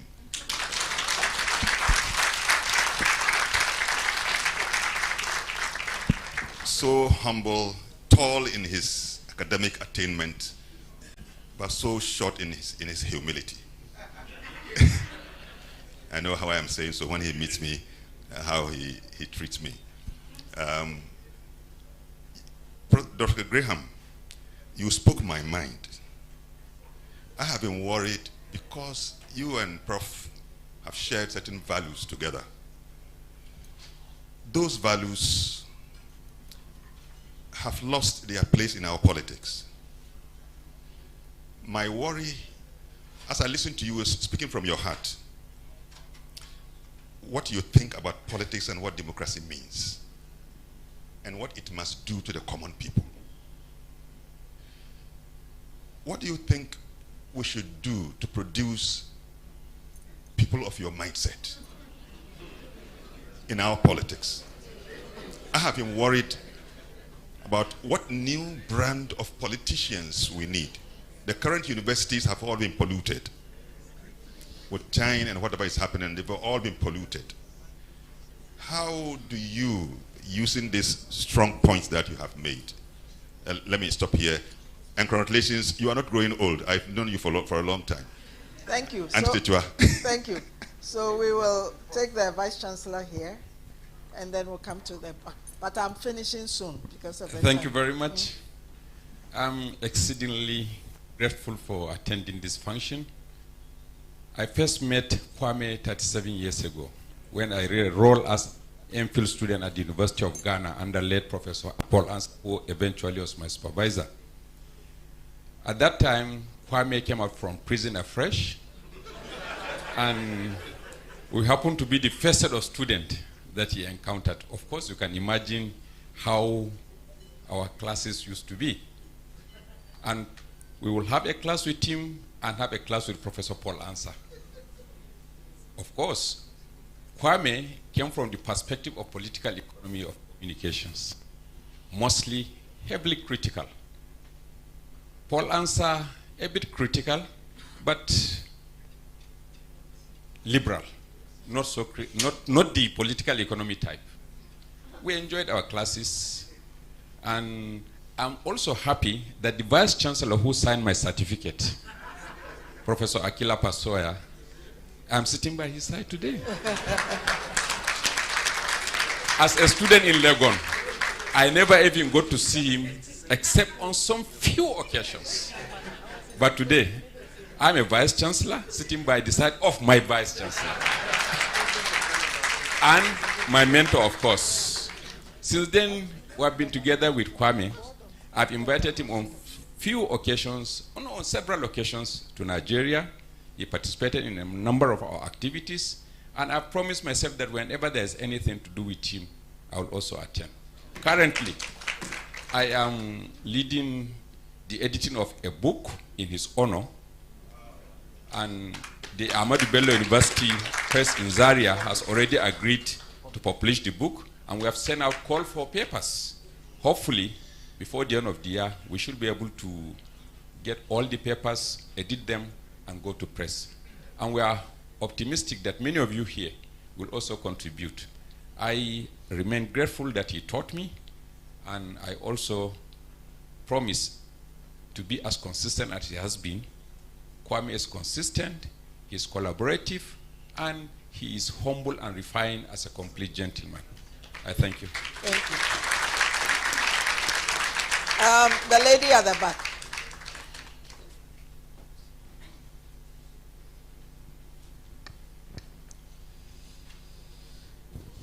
Good evening.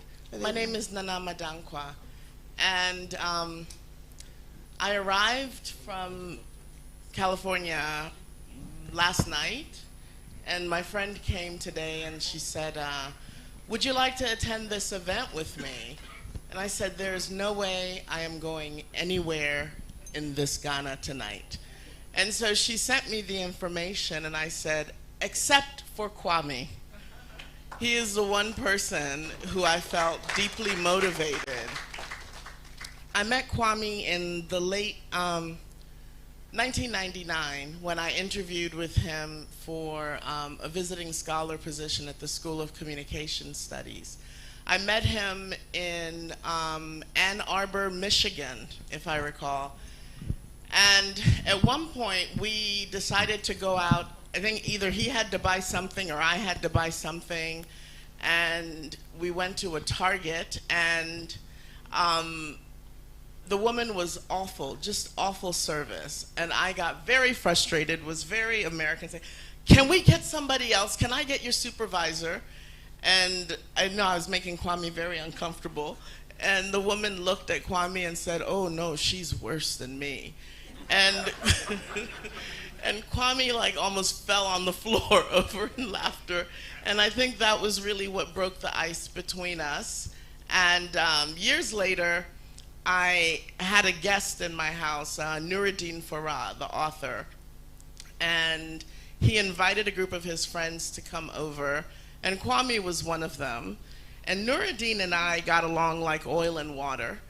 And he said, at one point, he was saying to Kwame, he said, I don't understand why she doesn't cook. She has a whole gourmet kitchen in there, and she should cook. And Kwame looked at him like, I'd shut up now if I were you.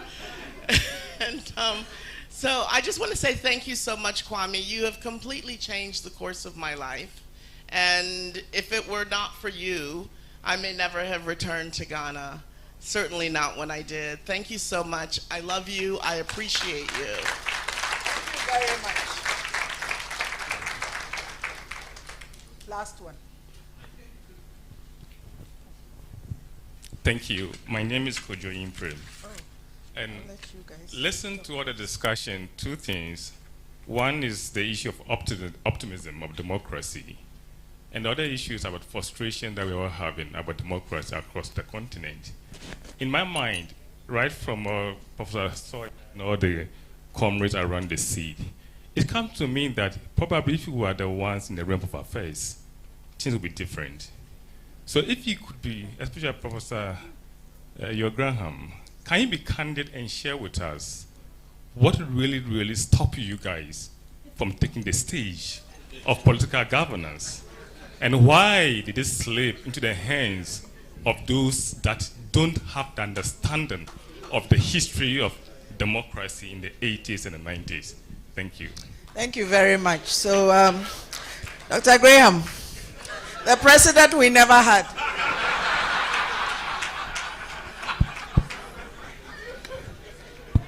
Yeah, quick one. I am extremely optimistic about Ghana and this continent. I think it's important to underline that because people have shown over and over again their capacity to take charge of their own affairs. So it is not out of pessimism at all that I make the points I make. Actually, it is out of a belief that what I'm saying is shared by many people. Okay? The other point is how there are diverse ways in which people can participate in public life. So when people put questions to me and said, "Are you NDC or MPP?" I said, "No, I'm Hearts of Oak." And I don't like Kotoko people. So, but what kind of answer is that? I said, I'm telling you that life is not a simple binary of black and white. And politics in this country is not a binary of two parties, which are two sides of the same coin.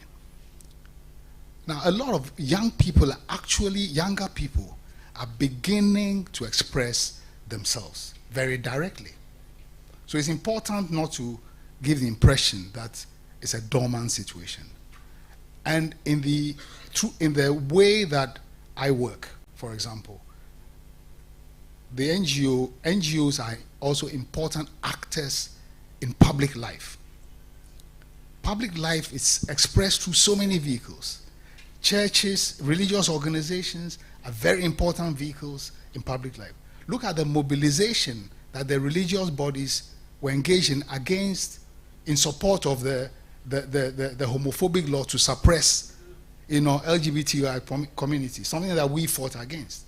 They were more influential than those of us who took, a kind of a freedom of expression position. So political life is going on in all kinds of ways. So that's precisely the agency I'm talking about. How do we find agency through whatever vehicle that we're engaged in?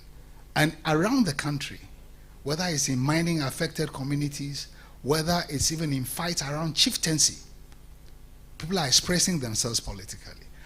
The violence that we are seeing in the countryside, it's about socioeconomic and political issues, which are being mismanaged by the political elite. So my answer to you is not to see political participation simply as high office. Because actually, if more people were engaged in putting pressure on power, both of these are political parties will be better behaved. And they probably will not remain in power. New parties will emerge and displace them. So we need to have a kind of a more complicated view of politics than the binary. Trade unions are extremely important. So that's my answer to you.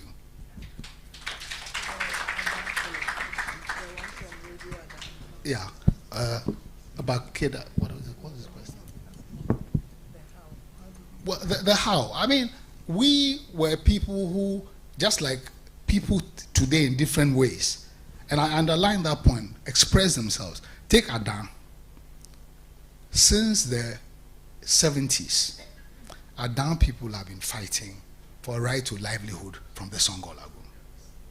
Successive governments have been interested in depriving them and giving the lagoons to sections of the elite, their friends, their cronies, and so on. In the latest round of this exercise, Fellow Network has worked with people, Radio Adam, No Adame, basically, effectively died from police harassment. They locked him up without his medication and so on. People like that are leaders, political leaders at the local level. It's not an ideological thing, but the social justice issue in Ada, a lot of people organize around it. And people are organizing in similar ways around the country. So we came out of similar moments and maybe began to try to read and better understand the challenges and the analysis of those problems. And the movement that we built and led were students, workers, I mean, the workers' movement was key for what we were able to achieve politically. And that's what I say about ordinary people and agency. So the thing about leaders abstracted from organization and social constituency, it doesn't work.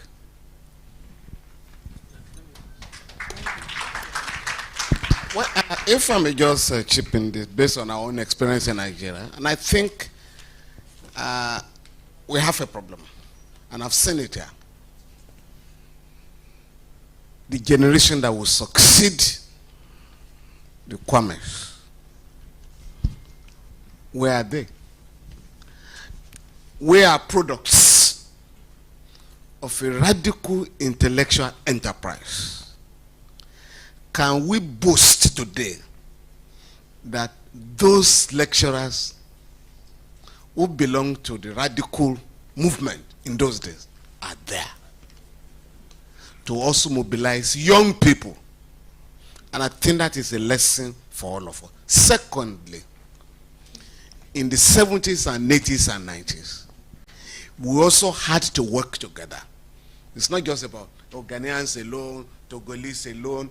We also have to help each other. For instance, between 1987 and 97, I couldn't travel through the Nigerian airport. So we had to find our way to Ghana or Cotonou and then move from there. And when you are coming back, you have to do the same. But we had support here. We had support here. And I mean, I remember when Prof, when you were trying to put together these materials to convince the parliament to decriminalize freedom of expression, you had to ask me, oh, Femi, I think there is a judgment delivered by one of your courts that had pronounced sedition law dead as far back as 1983. And we had to make it available. Now, and I'm going to challenge you, what we are trying to do at home. If we take the welfare laws that we have compelled the parliament to pass over the years, and we try to enforce them, there will be little money left to steal. Right now in Nigeria, we have 20 million children on the street, out of school children, 20. Next to India, or which one, I don't know which one is highest now. But what we are now trying to do is that there is a law in Nigeria that says every child shall be in school free of charge, at least from primary to junior secondary school, first 9 years. Now we want to start a movement to compel the government. We already have a case in court to compel the government to remove those children from the street and put them in school. That would be billions of naira, and that at least we can take from what they are stealing. Now you have the national health insurance here, comrade. Now, how many Nigerians have access to health insurance? So we must try and learn from each other. In Nigeria, we have taken the struggle to the extent of getting part of the money made by oil companies to be invested in the communities where oil is produced, where there is so much despoilation and the rest of them.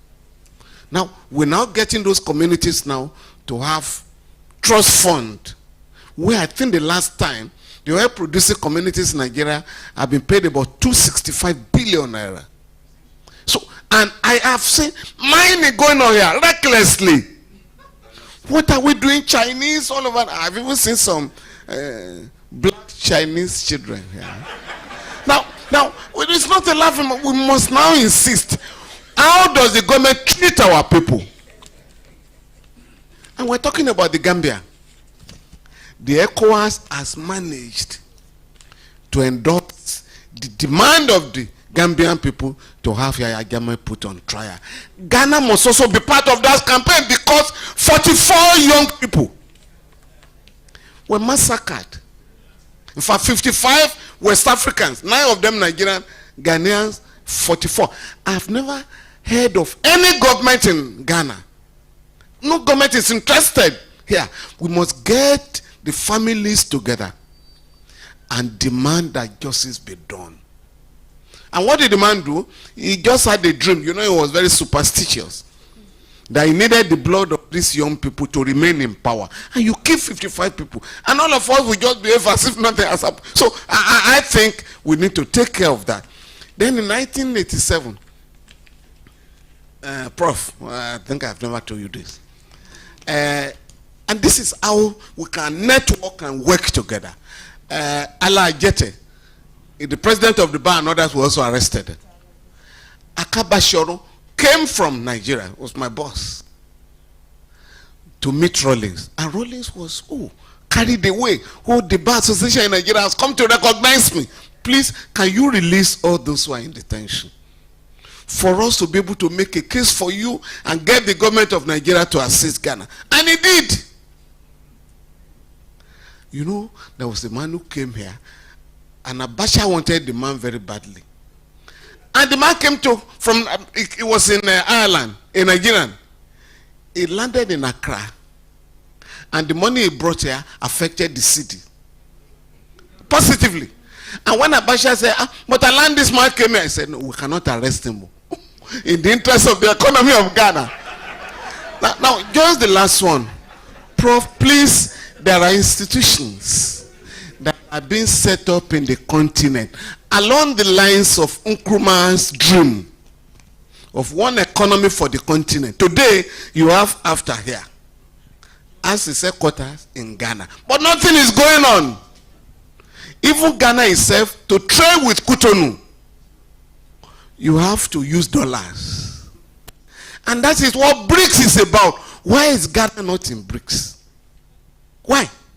A group of countries say, we don't want to depend on the dollar. We want to trade among ourselves in our own currencies. And we're not interested. And that was the kind of thing we're doing in the 70s and 80s. Today, IMF officials, World Bank officials come to Accra, just like they come to Abuja. And they go in and out. In those days, we'll have organized demonstrations to ask them to go back and stop destroying our economy. So I think we need to go back to what we were doing. Ghana is ahead of Nigeria in terms of dirty politics. I'm serious. You can see talk of, NDC, MPP here. You see some decency. In my own place, you have very dangerous criminals. No, parade themselves as the leaders of that country. Now, a group as yours, they call themselves ADC, Atiku and others, against Tinubu. And you ask yourself, what is the difference between these two groups? I mean, in this age and time, we're just burying somebody who died. They declare a holiday and disrupted everybody's program. And they had to bury the man at home against all sanitation laws and policies. So I think we need to go back to what we were doing in the past to hold these guys accountable. But just the last one, when Prof also put me in trouble. I didn't want to say that here. Prof dragged me into this Gambia wahala. So I got to the Gambia one day. I didn't know I had been declared a persona non grata like him. So at the airport, I was surrounded. And they said, you have been embarrassing the government of Yahya Jammeh in the ECOWAS. I said, yes. You guys, you better be very careful. If Nigeria knows that you are harassing me here, there will be a civil war here on you. Although the government of Iran will have been very happy that I was arrested abroad. Thank you very much, man.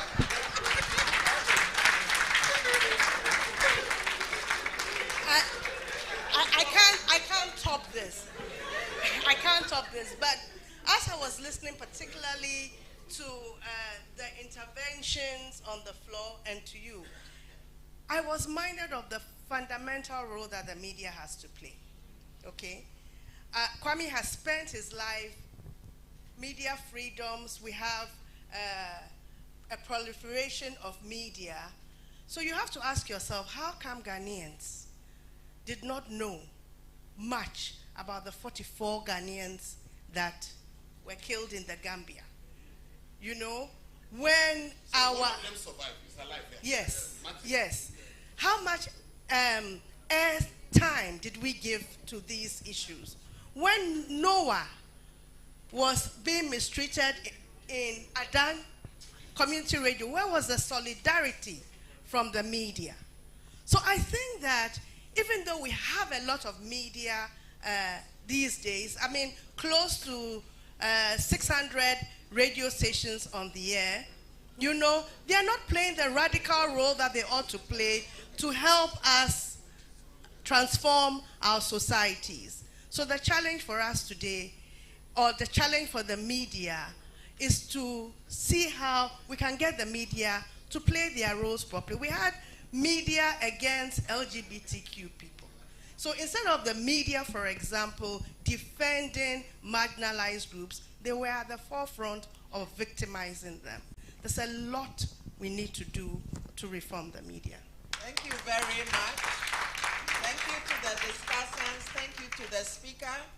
I've been asked to announce that the owner of car number GR 637912 has blocked a staff member who wants to leave. So if they can go and move their vehicle, GR 637912. Thank you. So we've come to the highlight. Professor Kakari, you have been celebrated. We have heard of the anguish you caused your daughter, who had to go to the library to find out whether you had gone to Papua New Guinea, PNG, or what persona non grata meant. You've heard in the testimonials, you have heard from the resident dictator has followed you here. Listen, no, the resident dictator will be home when you get there. They followed you here, your friends. Femi has come all the way from Nigeria with his trouble, brought it here, his agitational mode. You know, your mentors, your mentees, and then your co-conspirators, they are all here. They've all spoken. And you have obviously made us proud. We've heard about the childhood and the stubbornness that obviously did not leave you all these 80 years. And now we want to get some remarks from you. So if we can invite you to the podium.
Abna, where's Abna? Where's Nuna? Oh, Nuna, that's I wanted my granddaughter to be here, but anyway. She's coming. Okay. Nuna, come and join me here.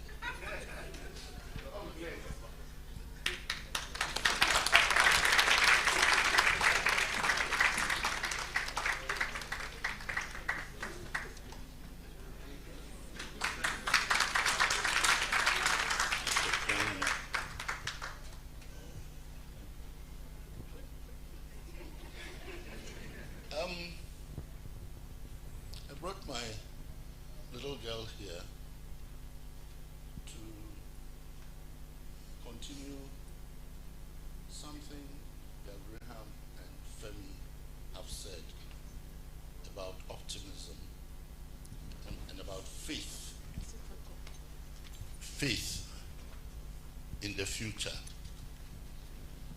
I have faith in the future, and I'm optimistic about our continent, our people, our country, for many basic reasons. One of them is why we are here today. And that faith is simply my good fortune of having a young man who had also had no other experience managing anything take over the running of the Media Foundation for West Africa.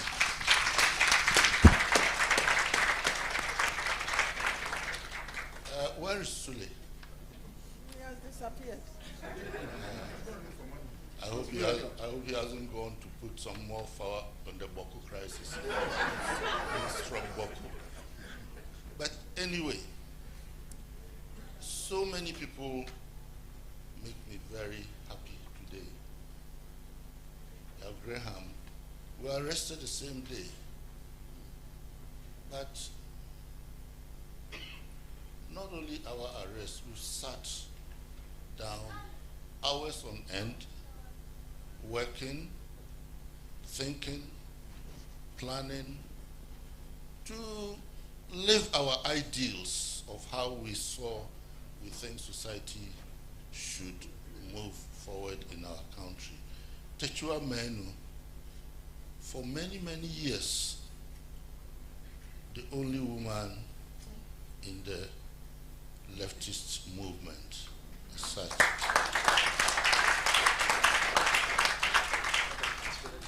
And Techua also joined me in founding the Media Foundation. She was one of the first board members. Audrey here says that she's my mentee. Well, I take that as a compliment because she has worked hard to also become a professor, and she whines that she's not going to be in my footsteps. So why have you joined the CDD? Now, again, coming back to the optimism. When I was invited to join the Constitution Review Committee, there's a lady here who is also getting into her Abrewahood and who's always ready, so Bonaboso, to be on the barricades. So this lady told me that, Kwame, oh, that's very good. If you guys go and do the work, if you do the work and the politicians, the political class do not want us to implement them, tell us, I'll come on the streets. It's Akosua Adumakun.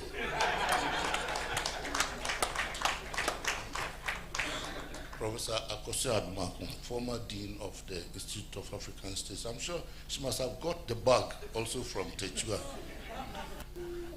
I've met I don't know who here to isolate.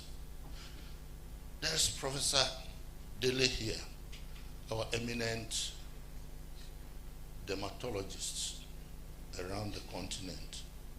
He's also the Nandomna. We've been friends since about 1979, 80. Very close friends. But why I announce him in public? Because if I am 80 and I'm looking the way I'm looking, it's because of him. He's our family doctor, and he's taking care of me. Is Dr. Brefu here? Is Roslyn here? No, these are two younger doctors who have been working with Dr. Dele and who have been taking care of me too. I would like to thank him. Not only that, but as was read in my bio, he's the Nandomna, and he's made sure I am a part of the royal family.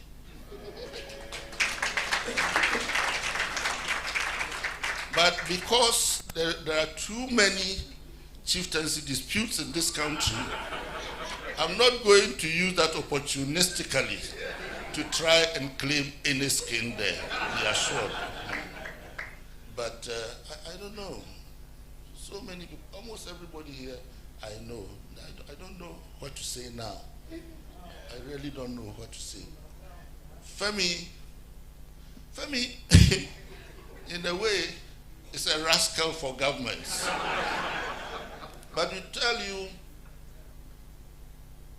the caliber of a lawyer he is, he was also the lawyer for Fela Kuti.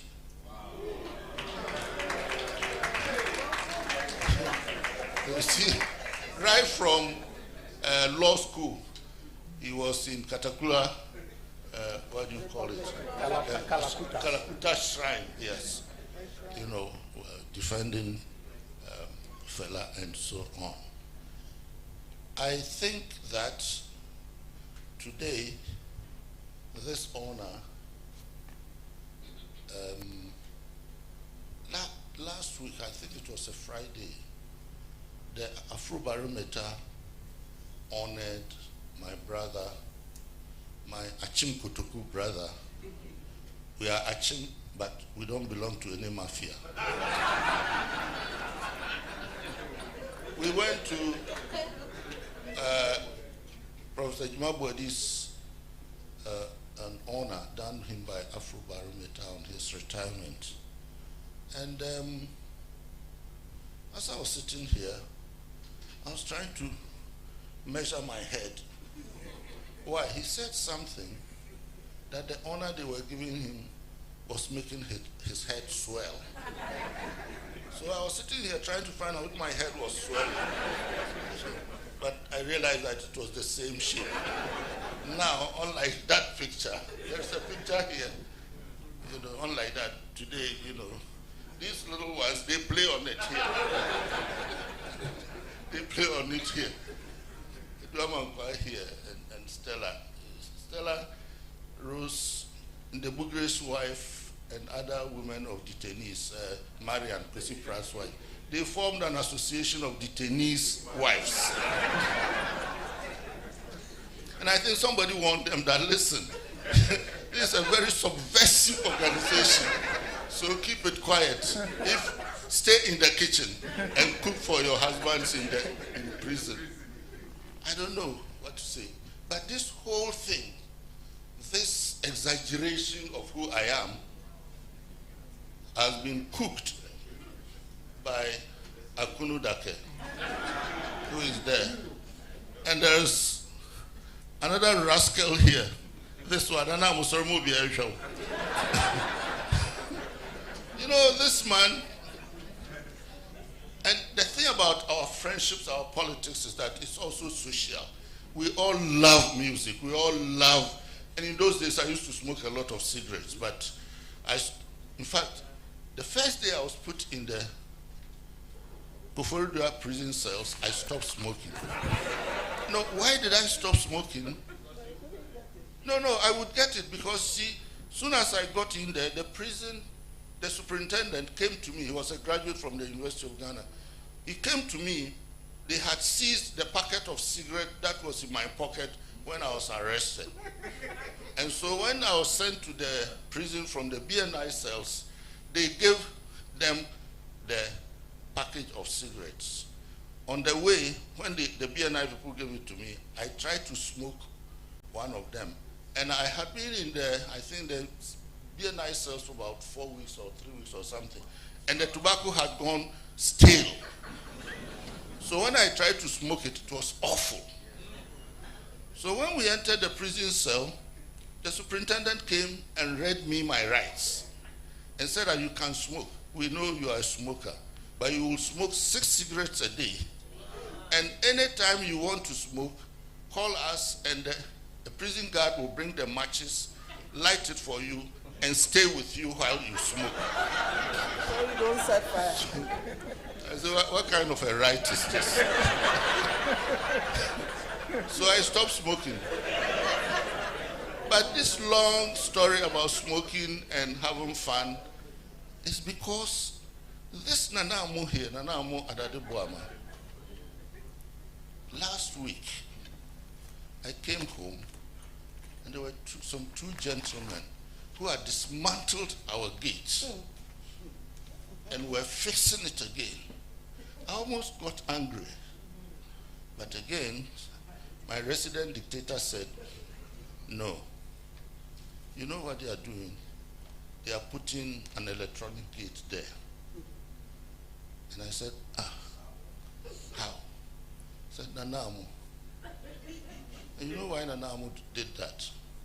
We go out and come home, sometimes 2 a.m., 1 a.m.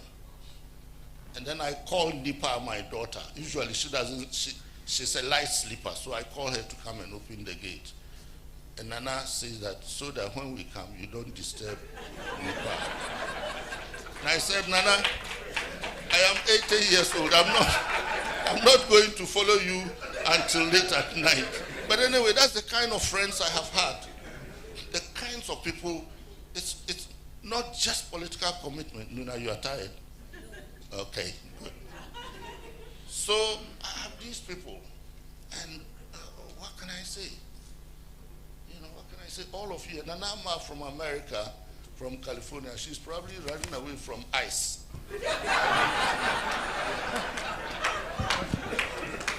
I have known Nanama for quite some while. Audrey and everybody here. That's all of you here. I think I can mention the names here, but our brother there, the retired Air Force officer with whom we had tough times during the revolution. That's the man sitting there. So, really, I'm very grateful to all of you. My brothers are here. Kwame Apel. One I'm going to buy. Kusi, Techi. There's another man here who will be 80 next month. And he looks much younger than, he doesn't even have this belly, this pouch here. Kojoyanka is there. He's also, when we were coming in, he was saying something. I said, look, you are my younger brother. I'm 1 month older than you. Shut up. Anyway, there's a lady here who likes writing a lot. And this week, she's also contributed to blowing my mind, getting my head bigger than it ought to be. Ajua Ebuafere here. Ajua Ebuafere. And where's Christine Kwesi? She couldn't make it. That's Kwesi Nyantechi, a very, very old and good friend. Kwesi was in the school of the law faculty in Legon, and he was courting his wife in my class. So he'd come by there, and I used to have love parties, and I still love parties, except that today I will not do the party. I want others to do it for me. And Kwesi would come there, knowing that, I don't know whether he wanted me to be a cupid or what. He would chase his wife to come to my house for a party. And we've been friends for a long time. And through Kwesi, I watched many of the Black Stars marches, both here and outside the country. I'll go with them and so on. Please, I don't want to bore you. 80 years, much of it has been boring. I can assure you, much of it has been boring. One day when I was a student in America, on one Saturday, and I didn't have even a dime. You know, in those days, you could slot the telephone machine with a dime, 10 cents, and make a call. I didn't have even a cent in my pocket to call Kofi Atamensa to say, hey, I'm living on 362 Riverside Drive. BBN, come and help. I didn't have that. All I had left was half a bottle of ketchup in my refrigerator. And not even a piece of bread to eat it with. What am I going to do? So my stomach was, rumbling.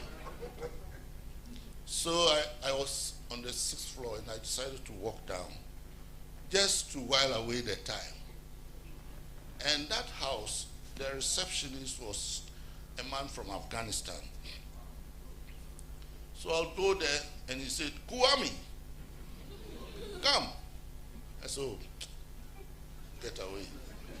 Come, you get letter here. That wasn't it. How am I going to read a letter on a family stomach? So he harassed me and I went. When I went, he gave me one of these official letters with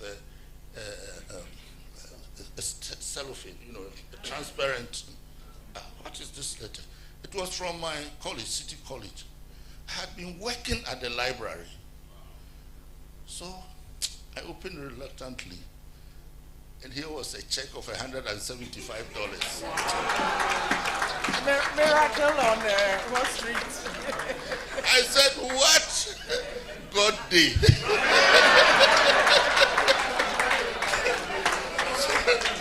So, I ran quickly, got myself a whole chicken, some potatoes, whatever, and then a 6-pack, and a packet of Lucky Strike cigarettes.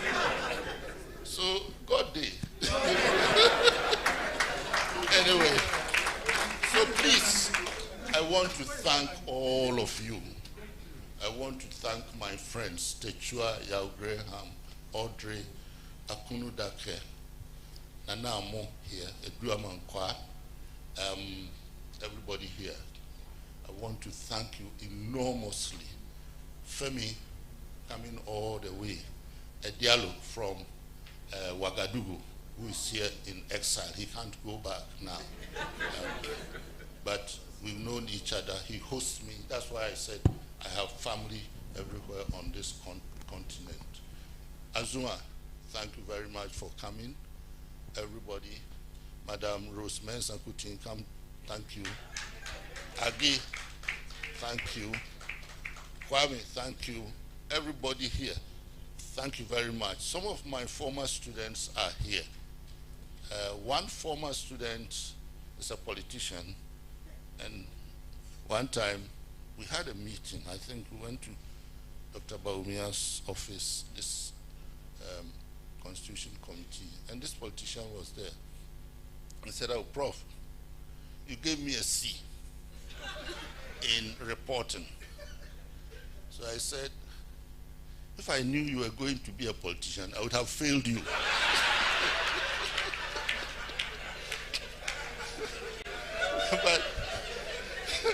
But anyway,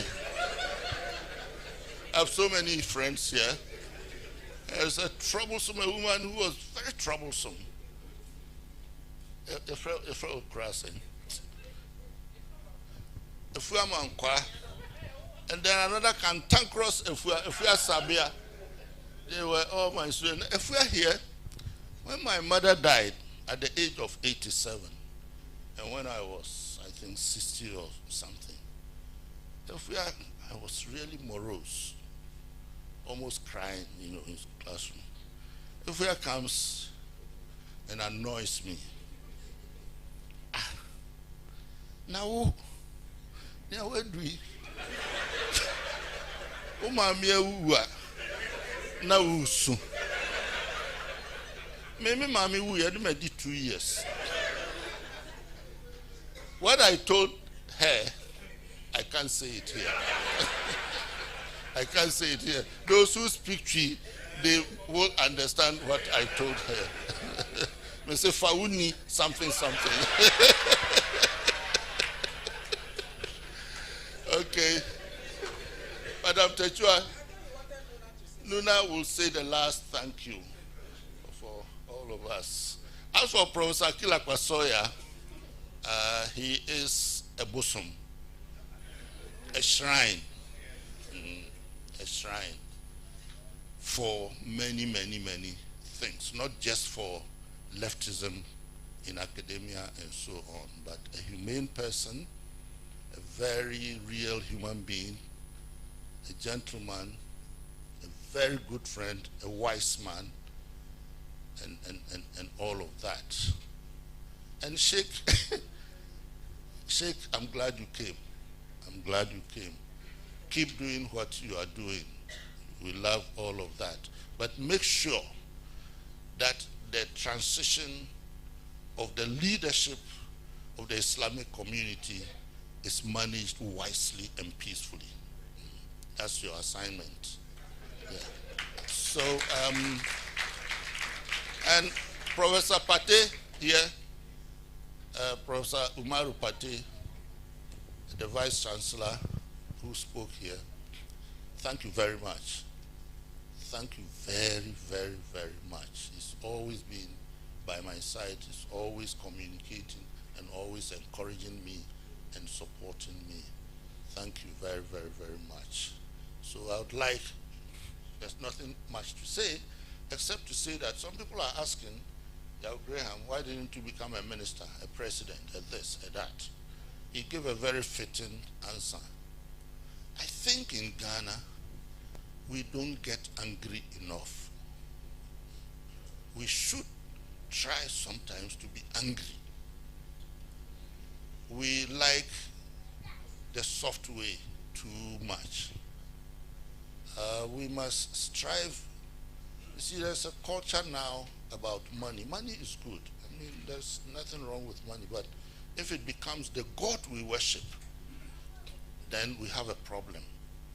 And that is what is swaying so many young people, so many people away from things that really make life worth living.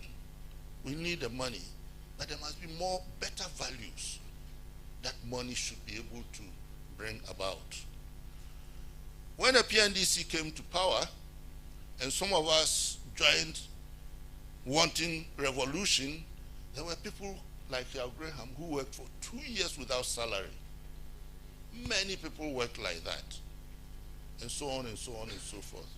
Today, it's very difficult to have people, even in the rural areas, to volunteer to do anything. If you don't pay people, even the debt they have created, they won't sweep it. And I think the mindset we are talking about must start from there.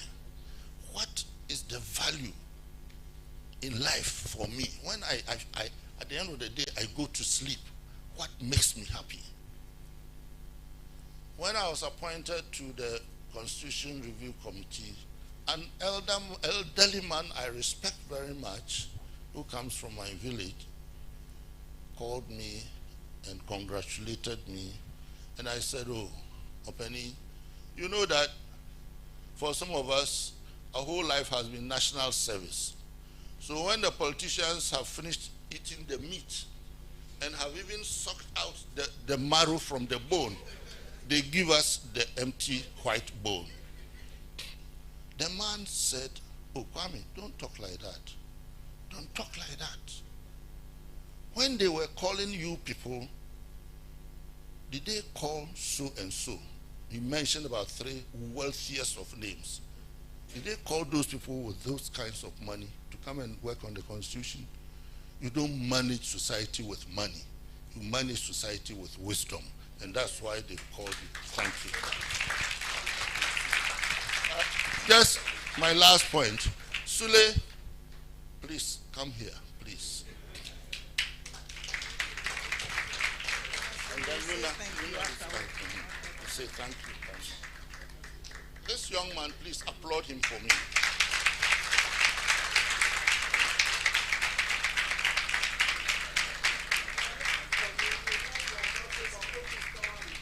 Because as I said, if when I handed him the baton, he had messed up, we would not be here today. But he's carried it forward, and I think as somebody I think Techua or somebody said, he's built it 100 more times than the foundation I laid. And that is why I said we must be optimistic. The youth will solve the problems in their times.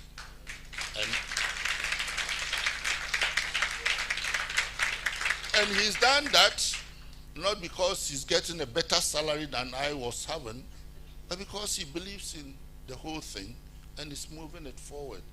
So Sule, I would like to thank you.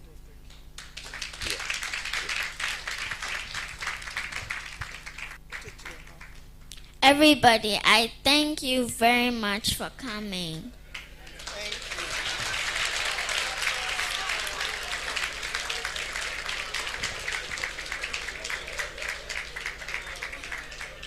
So we have come to the end of a very successful evening. When Prof. Kakari has the mic, you can't stop him. He's a teacher, he's a mentor, he's an advocate, and he's a media person, and the media people talk. On radio, when you put on the radio, you listen to things. So this is what we have been treated to.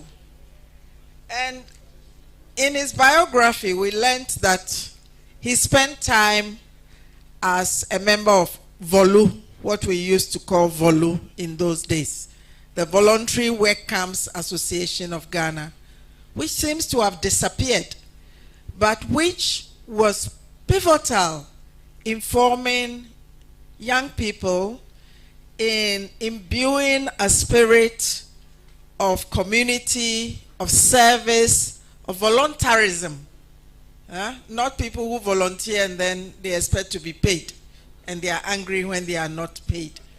And this is what helped to mold him, alongside the readings, the influences on his life, into the character that we have been presented with today, through his biography and through the excellent presentation by Femi Falana, supplemented by the discussants, those who were speaking from the perspective of being a mentor, a mentee, or his political companions and comrades. And in many of these celebrations, we don't look to the future. You know, we celebrate the person, we wish them long life, etc. But I think that we're going away, the takeaway is about the unfinished business. The fact that the issues that have animated Kwame's life, a life of commitment and service to free expression, democracy, and social justice. Yes, we have made some progress, but this progress is checkered. And as Femi has also eloquently told us, we cannot separate it from what is happening in our sub-region. We've had a certain history, but if we were to go back a little further in time, we would see how those who dedicated themselves to similar issues of free expression, democracy, and social justice treated West Africa as one zone and further afield into Africa. So even if we were to limit ourselves to Ghana, we have seen, you know, moving from what, number 22 on the Freedom of Expression Index to 52, 55? Yeah, 52, 50. So even that is checkered. Democracy, is it, what kind of democracy? Is it the 4-yearly ritual of going to vote and coming back and, you know, waiting and going to vote again?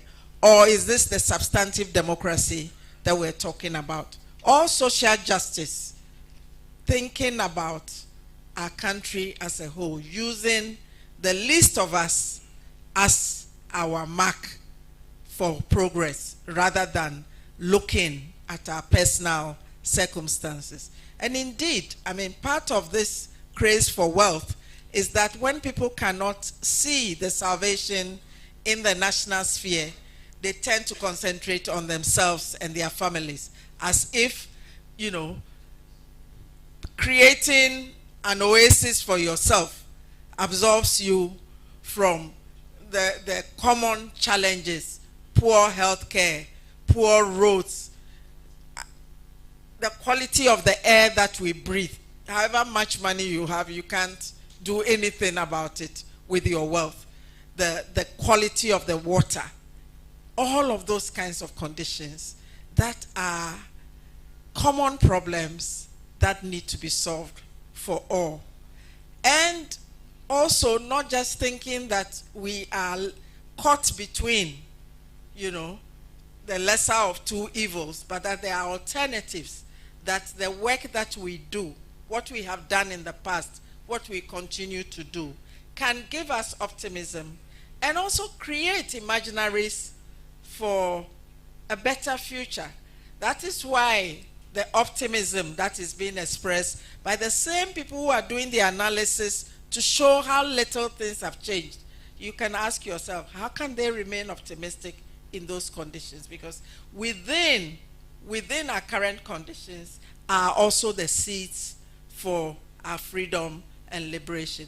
If only we will seize the opportunity, if only we can think outside the box, and if only we see power and politics and participation, not merely in terms of what position you have in a party, but in different ways, you know, whether you're working on environmental issues, whether you're working on gender equality issues, children's issues, good governance, etc. But not just in that kind of formalistic space, but something that is substantive, that contributes and takes us back to those imaginaries that we had in the past. We are on our way out.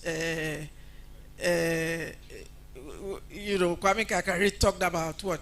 Did you say discarded or expired, or you use those terms, discarded or expired? Yeah, we are still there, we'll kick around.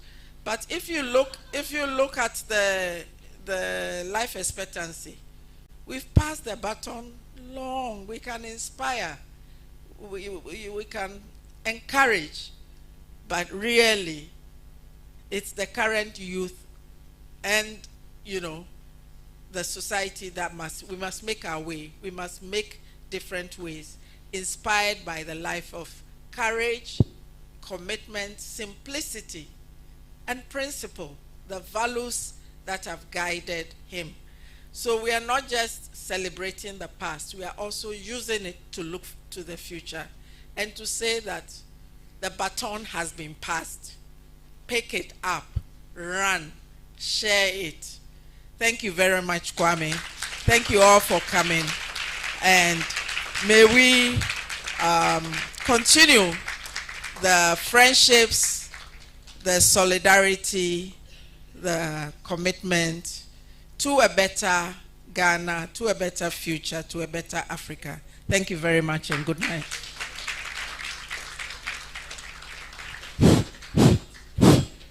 For he's a jolly good fellow, for he's a jolly good fellow, for he's a jolly good fellow, and so say all of us, hooray! And so say all of us, hooray! And so say all of us. For he's a jolly good fellow, for he's a jolly good fellow, for he's a jolly good fellow, and so say all of us.